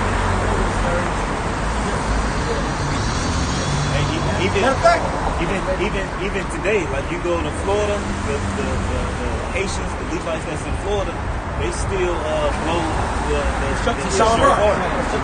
They still, and that's a custom that the priests used to do. And you know what? You even got Manasseh writes down to cut that blow the shofar. That's right. Right? what's the mighty dude? The Soldier of God. Joel Romero, the UFC fighter. That's one. Hey, this dude, that dude's a warrior, man. And he's what, 42, 43 years old now? Right, still looking like from the neck down, the dude look like he's 30 years old, man. But Joel Romero. But you know how the dude starts his day? He starts his day by blowing the shofar, reading the scriptures, and then he starts training. That's a hell of a day. That's how he starts his day every day, man. He blows the shofar, reads the scriptures, and then he starts training. See, the Most High is bringing all of our heritage and our culture and our people back together. If you weren't an Israelite, you wouldn't have been standing here for half an hour, however long you've been standing. You would have been gone. Yeah. You would have wasted your Matter of fact, time. you said, matter of fact, you was talking about how you was going to leave. You'll be here next He said week. he's going to leave about 40 every minutes time. ago. Right. Yeah, he's been trying to leave. It's interesting to have more insight. You know, most of all, to hear from you guys yourself and the market reality, you know what is written in the newspaper that I have to read, or you know, they misinterpret everything. That is why I say from this time of the market, because if you listen to next time, you know how they do their system, right? Like an example, institutions that are being constituted, put them in a separate way that will separate them from the actual system. You see how they do the system? Oh, yeah. Yeah, so sometimes people of African descent are even scared to come out. Because they're conditioned to that. We had a couple Ishmaelite girls. You already know. What was that, last year? Yep, it was the Egyptian, it was an Arab. Yeah, so basically, we had a couple Ishmaelite women tell us that when they came here, when they were getting the breakdown on how to mix and mingle in society, that they were told to stay away from the so-called Negroes. They were told to stay away from them, don't mingle with them. They said they're dangerous. They'll rob you, they'll scam you, they'll do the right, they'll rape you, they'll do this to you. They were told that. So you gotta understand, everything was against Judah the hardest. And the reason why is because they knew the prophecies that Judah would wake up first. And the waking up of Judah would then wake up Ephraim. That's right. All right, would wake up the northern kingdom. All right, and it's funny that some of the first people that were in this truth, when I first started seeing it, and the first videos that I was watching was Judah and Ephraim. Matter of fact, I was watching a dude. He don't make videos anymore. He's old now. He was old then, so I mean, he had one other Judite, and he had Asher. He had a dude from Brazil. You know, and I'm heavy into Brazilian arts. So that caught my attention. So I started watching. You know, I'm not shocked at that at all because a lot of the ships went right there to Brazil. Right? And I just watched the video about the oppression of the black Brazilians. They even have a jiu-jitsu team called the Black Zillions. Yeah, they the black side of the world. They used to have some kind of fight with the inventor. Brazilian jiu-jitsu. Basically, they called it Vale Tudo. Well, that too. I mean, that all the original fighting arts came from us. You go back to Abraham. Abraham taught his soldiers how to fight 300 men, and they went out and took over the whole region. And then you can find ancient artifacts with so-called afro, braids and beard niggas doing like this. You know how they wear the kung fu gi, yep, body gi, and they're like this fighting. All those art forms came from us. Matter of fact, you go into the scriptures.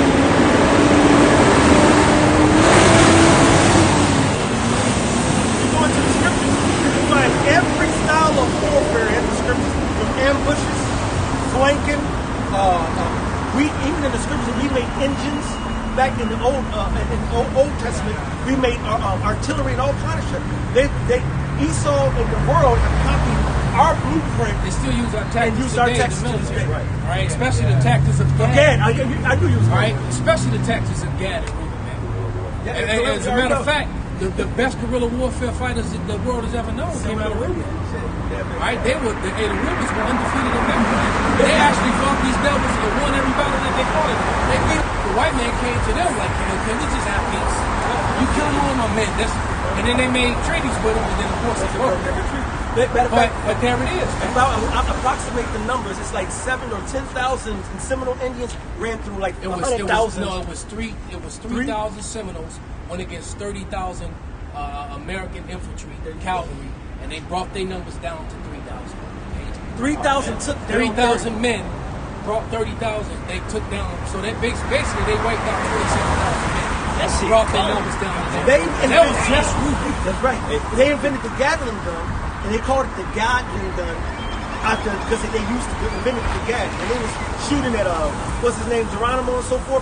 Their skin was so thick from being out in the wilderness and weathered and leathery that they would shoot it with those little pellets, and they would pop off. They wouldn't penetrate the skin. They had to make a whole new weapon. It's believed that Geronimo actually has spiritual power. And that's because that's record of him. People wrote about how they shot him, and they know they shot him. They hit him. And there's records of how the trackers they say that, hey, we watched this guy walk, and he leaves no footprints. Hey, you got a scripture, brother? Yeah, I do. All right, so guys, thank you. Shalom, brother. Hey, I'll see you next week. I'm back. Take care now. Real quick, this is Jeremiah chapter 51, verse 20. It says, "Thou art my battle axe and weapon of war." Can we start at 19? Absolutely. Jeremiah 51 and 19. "The portion of Jacob is not like them, for he is the former of all things. And Israel..." The elders were talking about how Jake basically invented all these martial arts. All right, and the Lord blessed us with that, man. With this knowledge, we can understanding in all aspects of life. And all aspects. As a matter of fact, that was the original name of the Chicago camp. That's right. The Battle Axe. If I may, if you go back into the Dark Ages, so-called Dark Ages, do you know that they had heated flooring? Yeah, the so-called Moors. Did you know they had a lot of technologies that Esau uses today and that we don't even use today, that we could use today that make our life easier? We always find something better. Matter of fact, the majority of the things that were made over here, from the stove to the ironing board, those were made by slaves who got tired of doing the shit the Esau way. Just say, wait a minute, this would be easier if I would just move this to here and do this to that. And they're turning things up. How can you do that? And then they'll say, I get this. And then they'll get the patent. They showed that in 12 Years a Slave. Here you go. And when, they find out a better way to, in an easier way, more efficient way, and then Esau was mad. You know what I'm saying? Like, because he was trying to have them do it another way, But he was like, no, if you just do it, then, you know what I'm saying? And it was much easier. And that makes sense because we were on the front line. If I'm in the front lines doing something all the time, I should know how to. Go ahead, brother. It says, Jeremiah 51 and 19, "The portion of Jacob is not like them, for he is the former of all things. And Israel is the rod of his inheritance. The Lord of hosts is his name. Thou art my battle axe and weapons of war. For with thee will I break in pieces the nations, and with thee will I destroy the kingdom." He's doing it right now with his truth. And Esau got a little taste of that with Reuben. That's right. All right, doing those similar wars, man. That was 3 similar wars, man. And guess what? Reuben won every one of them. All right. To the point where what they did was John Horse, who was actually more than likely Judah, because you had a combination of Judah and Benjamin that was joined together. John Horse led when they made the treaty. He led them up to the same trail, the Trail of Tears, up to Nebraska or Oklahoma. And then from there, what happened was that about 10 years after they were there, the Edomites recanted on one of the deals that they had made, and they started. And what the Edomites started doing was the Reubenites that looked like Negroes, or the natives that looked like Negroes, they started snatching them up and putting them in slavery. If they would venture near the borders of the reservation or off the reservation, they would snatch him up and say, "Hey, you a runaway nigga." Even though he's speaking this broken dialect, can't even speak no English, right? So you're a runaway nigga, right? And so they started snatching him up, and so John Horse got sick of that shit, and he took a bunch of his people, and they went southwest, and they went through and the trail that they took them through Mississippi into Louisiana, and from Louisiana into Mexico. And they gave them a big plot of land, because Yahweh Ratazah, I always wanted to get down there and see it once I learned about it. But they gave them a plot of land. They actually have a memorial to John Horse right down there in Mexico, because John Horse was made a general in the Mexican army. and then he fought in the Mexican army against Esau when they took Texas. John Horse was in that battle, man. All right? This is Psalms, the 55th chapter and the 19th verse. God shall hear and afflict them, even he that abideth of old. Salah. Because they have no changes. Therefore they fear not God. He hath put forth his hands against such as be at peace with him. He hath broken his covenant. It's not one treaty Esau Edom made that he's kept. He's broken every single treaty. So when he made a treaty with Seminole Indians, he broke it. He made treaties with Gad. Right. He broke over 500 treaties with Gad. Go. Shit, he broke the one just now he made with Iran, the whole nuclear thing. We're backing out. We're done. We're not in that no more. He's like he's gonna make a deal and then he go renege on it every fucking time. That's why the other nations say so. Hey, even the European nations, what Scripture says, his look was more stout than his fellows, man. They were mad about that shit, man. That created a big division between the EU and the NATO nations. And because really, NATO, they supporting America just in word, man. Let them really get drawn into a war. They have no incentive to help you. Right, Germany, because they were talking shit about Germany and Merkel. Look, Germany and France have already combined their militaries, man. Yeah. All right, and said that they would stand with each other against anyone, including NATO and the EU. Yeah. All right, and that's why, which is all scriptural prophecies too. The Lord said He's going to start breaking up international tolls. That Esau, European Union, Mosai's putting cracks all through your shit. Yeah. He says, understanding them T-man. Right. You know what I'm saying? He's you all. A nation divided will not stand. Hey, what did he do in the casino when he caught dude stealing, man? He said, which hand do you deal with, man? We took that hammer, bam, bam, bam, broke his hand up, man. And that's what spiritually what he's doing to these nations. He's breaking up those 10 toes, man. All right? Because this is the thief, man. All right? What says the chariot shall enter into the house of the thief. That's right. This is the house of the thief, man. Everywhere this devil is somewhere he ain't supposed to be. That's why you ain't even gonna get where you was supposed to be at. It's like what you always say, man. Every Edomite in America is walking around on stolen land. As a matter of fact, every Edomite that's not in petrol is walking around on stolen land. There ain't that many over there in petrol. That's the point. That's right. So everywhere you are, you're walking on stolen land. Tell your red ass home. That's right. Scripture says to keep him not at home, man. The largest is desire as hell, man. The thief cometh not, but you don't get to talk to Mike Pompeo or what's his name with the mustache, ham bone guy. You don't get to talk to those guys in the government, man, unless they come in to rape you, man. All right? That's real rape culture. America's rape culture, man. This is the real Me Too movement, man. What Scripture says, you that are troubled, rest with us. Okay? You that are troubled, man. We've been raped, man. And we're here, yeah, you know. Me too. Yeah, us too, man. Okay? You know? Break by pocketbooks. Man, because that goes back to the Latin word rapari, which means to seize and take by force, man. All right? Which is, matter of fact, they even named the sword out. It's called a rape. That little skinny sword that the musketeers fought with, it's not sharp, but it's light and it's faster than the other swords, and it's got a stabbing point. So the guy got the big broadsword, burning all his energy, swinging it. He just parry, stabbed his big ass. And the point was so thin and so sharp, it went right through armor. So you parrying and did a stabbing with this little light sword, you can be on top of the light. Because he's swinging this big old thing around.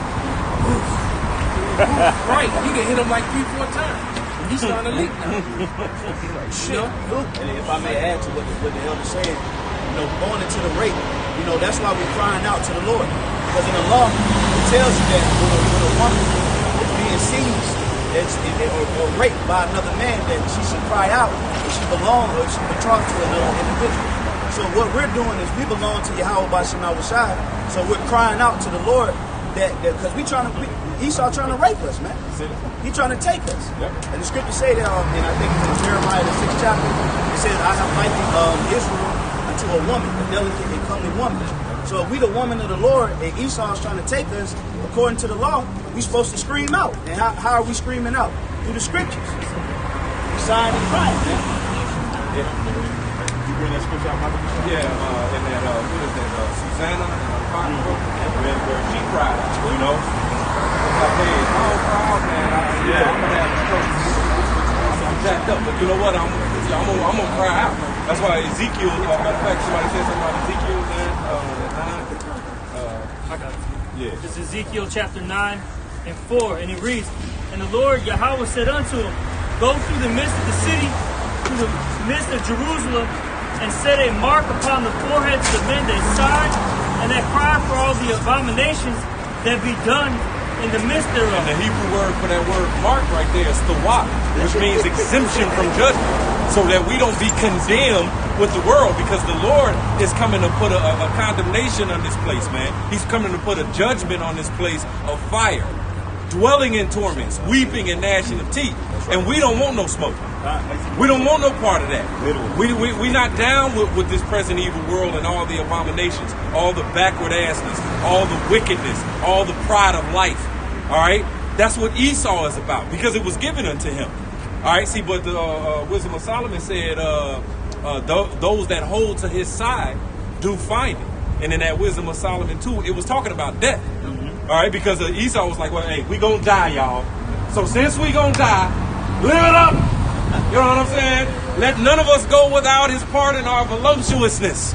You know what I'm saying? And I always talk about that word voluptuousness going into the, basically fulfilling the lust of the flesh, man. The senses, you know? See, but the scripture says to be carnally minded is death. So, hey, you want to hold on that side, the pride of life, going out without your part of voluptuousness, then you gonna die. You got to be sighing and crying. We're going to get you, finish that up. We got to be sighing and crying for all the wickedness, all the abominations, man. Because then we'll have that tawat, that exemption from judgment. Go ahead, brother. Ezekiel 9 and 4. And the Lord said unto him, Go through the midst of the city, through the midst of Jerusalem, and set a mark upon the foreheads of the men that sigh and that cry for all the abominations that be done in the midst thereof. And to the others he said in my hearing. So we crying out, all right? Just like the elder was saying, we are crying out. All right, we not with this place. We crying out for help, for a savior. See, because if you with this place, you partying, you chilling. You don't need a savior. You having fun. You living your best life. But if you crying out and saying, help me, I'm not with it, you testifying against this place. Because if you're not testifying, then you're an accomplice. Yep, absolutely. You with it. Yep. And if you with it, then you're going to have to get that punishment. Yep. You know? And what Esau's saying now with this whole Black Lives Matter movement, they saying what silence is still violence or something. Mm-hmm. So if you a so-called Edomite and you ain't speaking out against, police reform, then you're a part of the problem. Hey, well, guess what? On the truth, if you ain't declaring or standing for the truth in some way, shape, form, or fashion, you a part of the problem. You with it. You with it. Because we have the testimony of Yahweh Bashem Yahushai within us, and we're declaring it according to the scriptures. So if you disagree with that testimony, you basically a false witness. That's it. Because in order to be a witness, you have to be able to testify. And who has the testimony? Yahushai. And if you don't speak according to that testimony, or that which is the spirit of prophecy, then you become what? A false witness. That's it. Okay? And you got many false witnesses or antichrists that's out here in the world right now. You know? Oh, you got it. This is Isaiah 13 and 15. Everyone that is bound shall be thrust through, and everyone that is joined unto them shall fall by the sword. Yeah, so hey, like brothers are going into, hey man, if you with this place, if you're not speaking out against this kingdom, all right, and you're basically joined into the system, spiritually. If your spirit is in alignment with this place, then you're gonna fall right alongside America, man. You know, that's what's gonna happen, because you're not. What the scriptures say, Yahweh Shai said, if you're of this world, okay. Basically, basically, you got to be against this world, man. You know? Right. Yep. Right. The world. Yep. Any part of being a part of this world, you good. Like, for instance, there was a young cat that when I first came into the truth that stayed across the street, and they seen the change of us, me and my brother, and we started breaking bread with this brother. But his mama, you know, she hated us, you know what I'm saying, for, you know, breaking bread and teaching him the truth. This nigga, he wind up growing up to just be just a gangbanging nigga. She down with that. She cool with that. Right. But not, yeah, got his homies out there, you know, loitering and just on just nothing. Yeah, the whole nine. She cool with that because that's part of the world. But to come into the knowledge of the truth, don't go over there with them. You know what I'm saying? Right. What you read something? Yeah. It's Second Peter 3:13. Nevertheless, we according to His promise look for new heavens and a new earth, wherein dwelleth righteousness. You know, like what's going into this world is wicked. You know, we have hearts detached. You know, and everything that goes on, it vexes you. You know, we're tired of looking at, you know, what Esau got going on, homosexuality, everything is out of order. You know, it's ass backwards. You know, we want to see this world destroyed in a world where righteousness is flourishing. You know, that's right, man. And that's the beautiful part of being called into this ministry, man. In salvation, we have hope for something that the rest of these people out here can't see, man. You know what I'm saying? We have vision. We have clarity, man. Yahweh Bashim Shah has basically given us a glimpse of the kingdom in these scriptures. And because he gave us that glimpse through that vision, we have hope. And hope make them not ashamed, man. So that's why we stand out here and we declare the testimony of the Lord, because we can see beyond America. That prudence. You know, hey, a lot of these people out here, they can't see beyond Babylon, man. That's why it's the duty of a prophet to come out here to help people see. That's why in 1 Samuel 16, all right, it says that before they were called prophets, they were called seers. You know? So whenever a prophet would come to a city, all right, the people would be like, hey, you know, are you here for good or evil? Comest thou peace? Because the prophets had the ability through the Spirit to be able to see further than what the eye can perceive. If I may, that's what Isaiah goes into those that's going to teach this word is going to be precept upon precept, precept upon precept, line upon line, line upon line, here a little and there a little, rightly dividing the word. So it's just like a puzzle, a jigsaw puzzle, all the pieces all around, you know what I'm saying? And you can't see the picture. See, but it's the prophet's job to put those pieces together, rightly dividing the word, here a little, there a little, putting the precepts upon one another to give the understanding so you can see the picture. You know what I'm saying? And that's what's the jobs of a prophet. But guess what? You can't do that unless the Lord rests His Holy Spirit upon you to be able to do that. You know what I'm saying? That's the only way. Yes, sir. This is Nehemiah 8:8. It says, so they read in the book of the law of the Most High distinctly and gave the sense and caused them to understand the reading. You need the prophets. But then what the scriptures say? But see, these people, they misuse the prophets, man. All right? The prophets have a use. That's it. That's why we're out here. You're supposed to know how to use a prophet. You're supposed to come ask questions about things that you don't understand. But these people don't do that. That's like you having diabetes or being diagnosed with diabetes or any type of sickness, and you go into the doctor's office and you don't use the doctor. The doctor is there so that to be used for your benefit. That's it. Okay, a physician is there to be used for your benefit. A prophet was set. The prophets were set up for your benefit to help you see, to help you understand, to help guide you, man. But guess what they do? They come up here, they make sport. Yep. They play games. Yep. You know, they like to take it lightly. That's why I tell you in Isaiah 40, it make mockery. I tell you in Isaiah 40, the Lord said, who do you sport yourselves against? You draw open a wide mouth. You know, but not considering you misusing us. We're out here to help. That's it. You know, Can I read it real quick? It says real quick in like Hosea, I think the 4th chapter, they strive with the priests. That's what our people do, man. They strive with this. They fight with this. We've had numerous situations, man, where we've had physical altercations with people, man. Yeah, bugged out. It's Acts 8. I'm gonna start at 29. Then the Spirit said unto Philip, Go near and join thyself to this chariot. And Philip ran thither to him and heard him read the prophet Elias, and said, Understand what thou readest. So basically, Philip, the Spirit told him to go deal with his brother. And he said, Do you understand what you read? Right? And he said, How can I, except some man should guide me?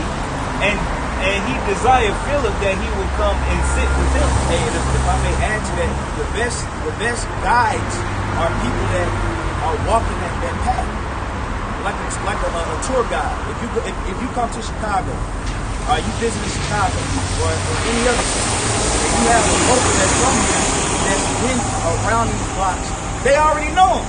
They got vision according to their pre-knowledge through their experience. So they're the perfect person to guide you. So if the prophets were set up to see things spiritually that people don't see, you need the prophets to help give you the understanding. A lot of people want to vote. They want to go and do this and march and do Black Lives Matter, and we telling them that's not it. You have to see beyond that. But they don't see that. They don't see that. See it. Hey, and that's how it works, man. That's the only way. John 10 talks about there's only one way, man. And we work in tandem with the Most High God. That's why Paul said, I have planted, Apollos have watered, but it's the Most High to get an increase. It's the same thing with a garden. I always talk about it, Now, the Most High has the power to have a garden just pop up. He has that power. But he didn't say he was going to do it like that. He said a man going to have a seed, going to go plant the seed, young about it, water it, do what you do with it, and then the Lord gonna get an increase to the seed that He wants the increase to, go to. You know what I'm saying? You can want a garden to pop up all you want. It's not gonna happen unless a man plants the seed. In the Bible, in Luke, I think that's Luke 11, it says the seed is the word. And so the prophets plant the seed in the minds of the people. All right, this truth in the minds of the people. Now, we can't give them the grasp. You know what I'm saying? It's the Most High that's going to give you the increase if you one of those sheep. You know what I'm saying? You got something, brother? Yes, sir. This is 2 Ezra chapter 15, verse 1. Behold, speak thou in the ears of my people the words of prophecy, which I will put in thy mouth, saith the Lord. Right. And it says, speak thou in the ears of my people the words of prophecy, which is the testimony of Yahweh Shai. So when we speak prophecy, we're literally testifying according to the words that Yahweh Shai died for, man. That's it. And that's what we're to speak to the people. That's why we tell them America's going to be destroyed out. Esau going into slavery. The elect is going to be saved. So on and so forth. Because that's the testimony of our Lord and Savior. That's it. It's His will. This is His plan. It says in Amos 3 and 7, surely the Lord God will do nothing but He revealeth His secret unto His servants, the prophets. All right? And then each one of us is a member of that body. And we give as the ability given to us, and whatever measure of understanding that we have, then we give it. And that's it. You know what I'm saying?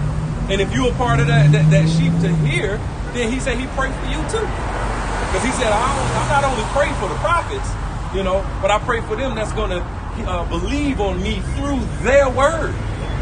You know what I'm saying?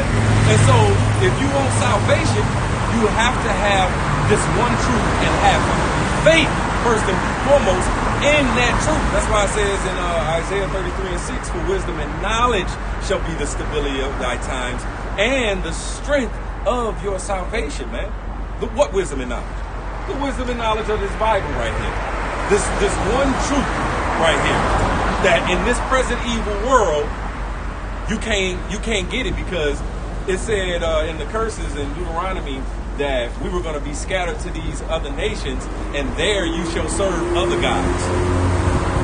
Only thing that they're going to teach you here in this present evil world from one of Esau's institutions or whatever institution from these heathen is a other god. That's it. You know what I'm saying? They're not going to teach you the truth, man. the truth that you need for the stability of your times and for the strength of your salvation. You know? Somebody got something? Yeah, yes, sir. It's 2 Chronicles 36:16. But they mocked the messengers of the Most High and despised his words and misused his prophets until the wrath of the Lord arose against the people. So there was no remedy. See? That's why I always like to say, recognize it when you see it. Recognize it when you see it, man, because we're being misused because our people want to do what they want to do. And on top of Esau, Edom being in rulership, and then them believing everything that Esau say because Esau's in power right now. See what the scripture says, thy people shall be willing in the day of thy power. So right now they willing in the day of Esau's power. Because they like, okay, well obviously, you know, he done something right to be rich and to have the power, you know. So let me give credence and heed to this. But I always like to go into that Psalms 92. It says, hey, when the wicked spring as the grass, you know, it is that they, and the workers of iniquity do flourish, it is that they shall be destroyed forever. Yes, sir. Yes, sir.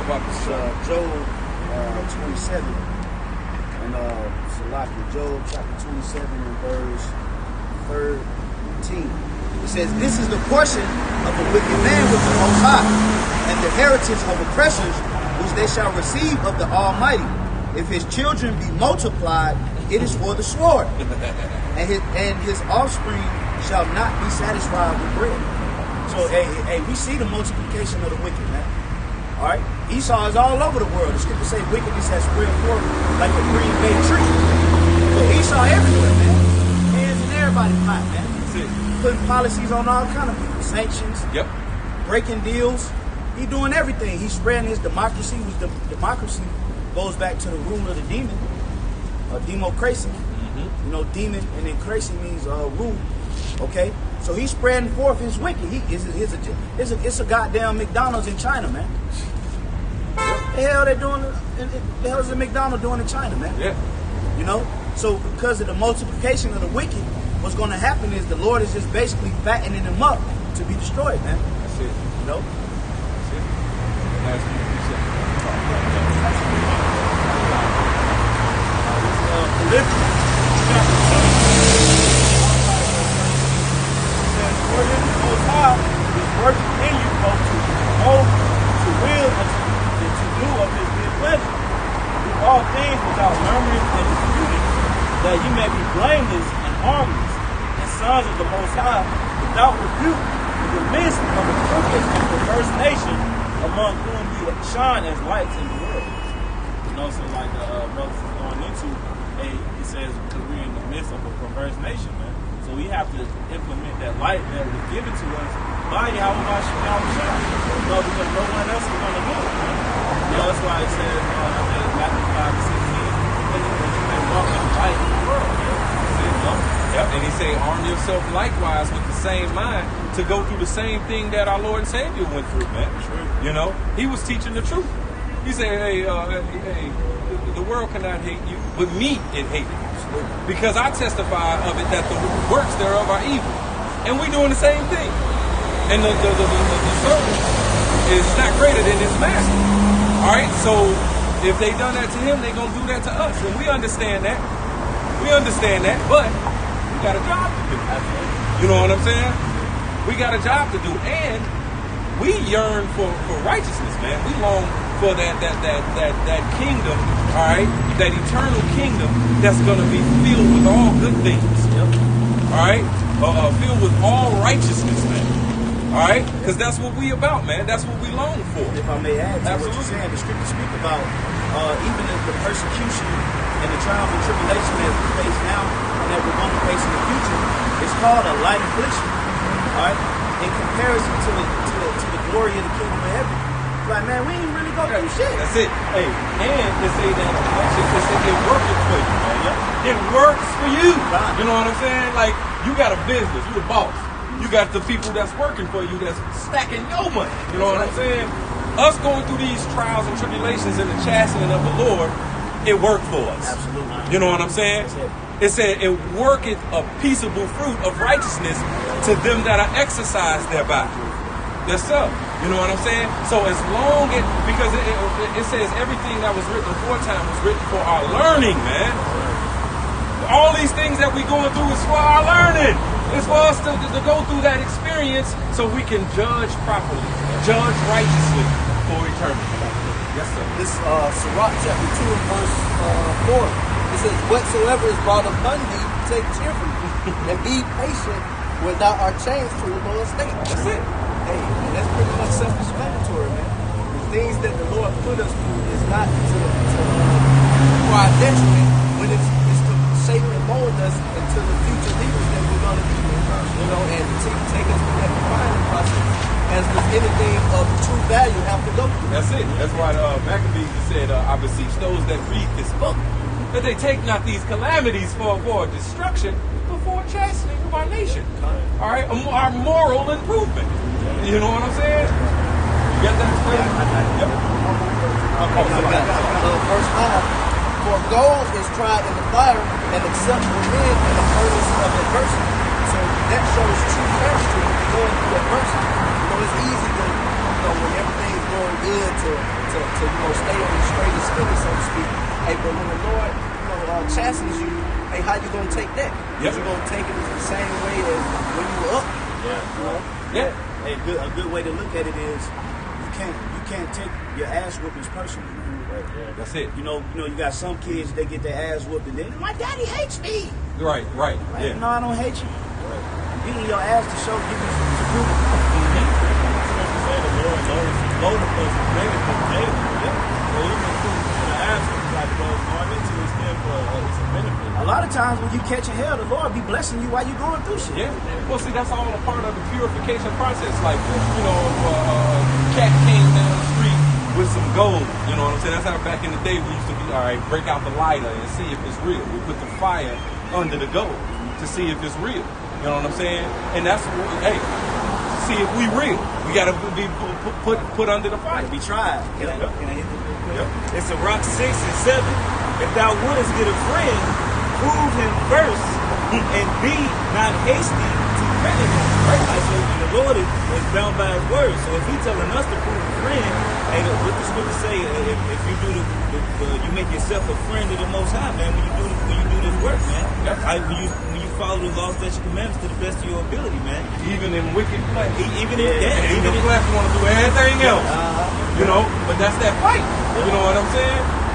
It says, for some man is a friend for his own occasion and will not abide in the day of trouble. All right, so that's what you got these Christian folks or these half-assed Israelites. All right, to where, hey, when everything is all good, like the brother was saying, everything all good, hey, you ain't got nothing to worry about. But how you really know you trust in Yahweh Shema Shai is when you get put through that fire, man. That's right. All right, when the Lord start taking your what you would call your conveniency and your comforts away from you, man. That's what's going to show your true integrity as a man. What do you really stand for when the Lord is putting that flame on you, man? And honestly, we were talking about this last night in Cleveland. You're going to have certain brothers that's going to catch it more hell than other brothers. You know, because the scriptures say what? That obedience is better than sacrifice. So you're going to have certain brothers that's going to walk more in the spirit of obedience, and they'll catch less hell. But you're going to have certain brothers that's, you know, more, they sincere, but they more on the wild side, and the Lord gonna take them through a lot of things to learn stuff, man. But you know, if you really think about how the Father get down, I'm not just gonna walk in the room and start whooping my son's ass. Right. Just get a, you know, give me a belt. I'm just gonna beat you for no reason. It ain't righteous. So everything that you go through, the Lord is trying to tell you something spiritually. He's trying to show you something. But you're going to have certain brothers that's going to apply wisdom more than others, and you'll see the fruit of their walk manifesting in how the Lord is treating them, man. So that's why it's good to be obedient, because the more obedient you are, you can limit the amount of chastisement that you go through. That's in Wisdom of Solomon 6. Right. It speaks about the application of wisdom. It says when you apply her at an early age, you shall not face great travail. in it. Yeah, that's because now you learn it. I always go into this allegory about when a parent punishes a child, and it's like if now this parent saw this child about to do something that was detrimental to them. It could hurt them very bad or kill them. And so the parent put that child on punishment for them not to do that specific thing again. So now they don't allow them to go outside. They don't allow them to have company. They can't play the game. You might even get a little whoop with it. You know what I'm saying? And that child, he learns if he accepts the punishment. You know what I'm saying? Because by the time he come to do that thing again that got him in trouble, he'll remember, man, I got a whooping, I couldn't play my game, I couldn't have company, I looked outside, everybody was having fun playing, I couldn't do that, that hurt, so I'm not going to do that. I'm not going to do that. Now that's learning from the punishment that you got. But then you got some children who, they sneak outside. They sneak and play the game. So when they come to that thing again, I did sneak outside. I did sneak and play the game left, so I'm gonna do it again. You know what I'm saying? Then they didn't learn. You know what I'm saying? They didn't learn from that punishment. And 2/3 of our people, that's them trying to live their best life right now. You in that Leviticus, what's that, 26, 43, they accepted their punishment. Leviticus 26 and 42. 26. Yeah, 26. It's 43. Leviticus 26 and 43. The land also shall be left of them, and shall enjoy her Sabbaths, while she lieth desolate without them, and they shall accept. You know what? I think it's above a little bit of the punishment. And why they getting the precept?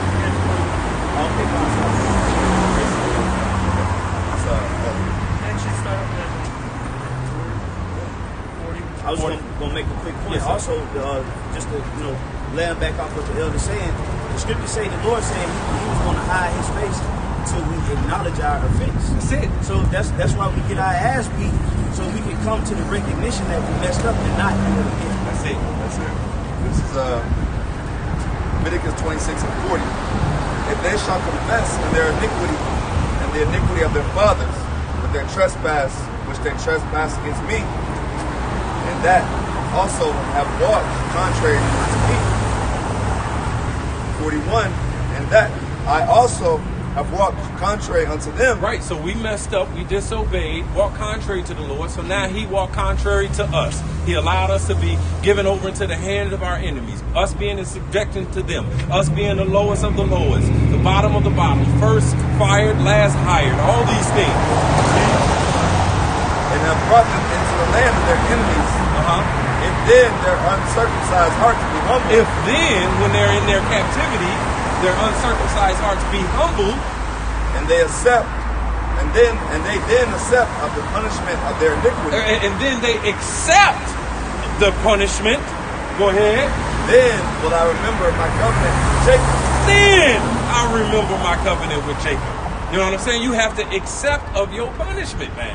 You know what I'm saying? 2/3 of our people, they want to live their best life now. They want a portion of this heathen, of the wicked, and they don't accept of their punishment. Because if so, then you make your body a living sacrifice. That's it. Be not conformed to this world. You know what I'm saying? Wait on the Lord. Wait to live your best life for eternity. You know what I'm saying? They want to live their best life temporarily. Right. You know what I'm saying? And then on this side, it ain't even the best life. Right, because your woman, they telling your woman she can do whatever she wants to. Yeah, look at the Jada Pink. Right. Hey, look, and Will, and low key, Will probably wanted to punch a damn hole in her face, man. But you know what? In America, he couldn't do that.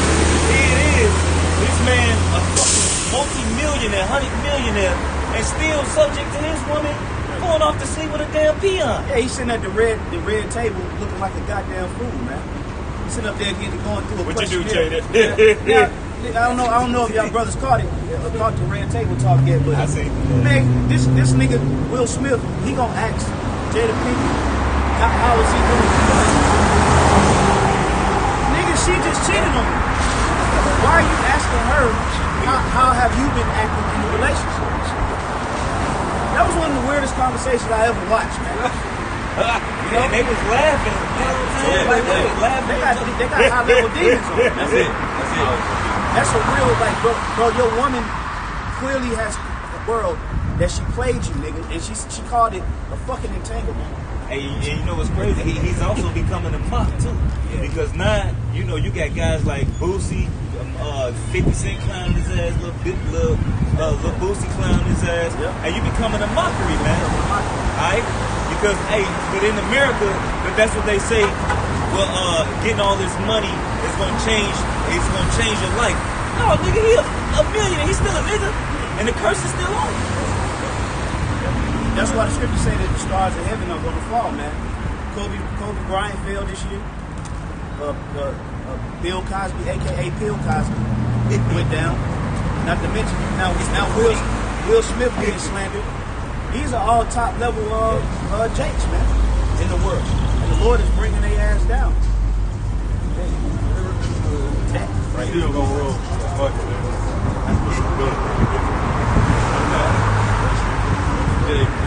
Any last something? So then will I remember my covenant with Jacob, and also my covenant with Isaac, and also my covenant with Abraham will I remember, and I will remember the land. And that's what we want, man. The Lord to remember, so he can come and deliver us, man. Because now we didn't accept of our punishment. We went through the purifying and perfection process, which is, this is it. This is the straight gate. All right, this is that dangerous place to fall on our way to our inheritance. So it's either you're going to have to go through the spiritual fire now, or you're going to have to go through the physical fire to get purified. Yep. It's only two fires. That's it. That's the spirit. That's it. Hey, it's only two ways, man. Either you're going to go through the lesser fire, which is now, yep, or you're going to go through the greater fire, which is the missiles, man. That's it. But one way or another, you're going to have to go through the fire to get to the kingdom. You're going to have to go through. I'll put it to you like this, okay? The straight gate is difficult, but it's short. That's it. That's it. That's it. Hey, so with that, we're going to give all praises, honor, and glory to Yahweh, Bahashem, Yahweh Shai, Bahashem, Rakadash. Double honors to the apostles of Great Millstone. Salutations to all you occupants pushing his word, truth, and sincerity. With that, Shalom, Abad Babal. Abad Babal.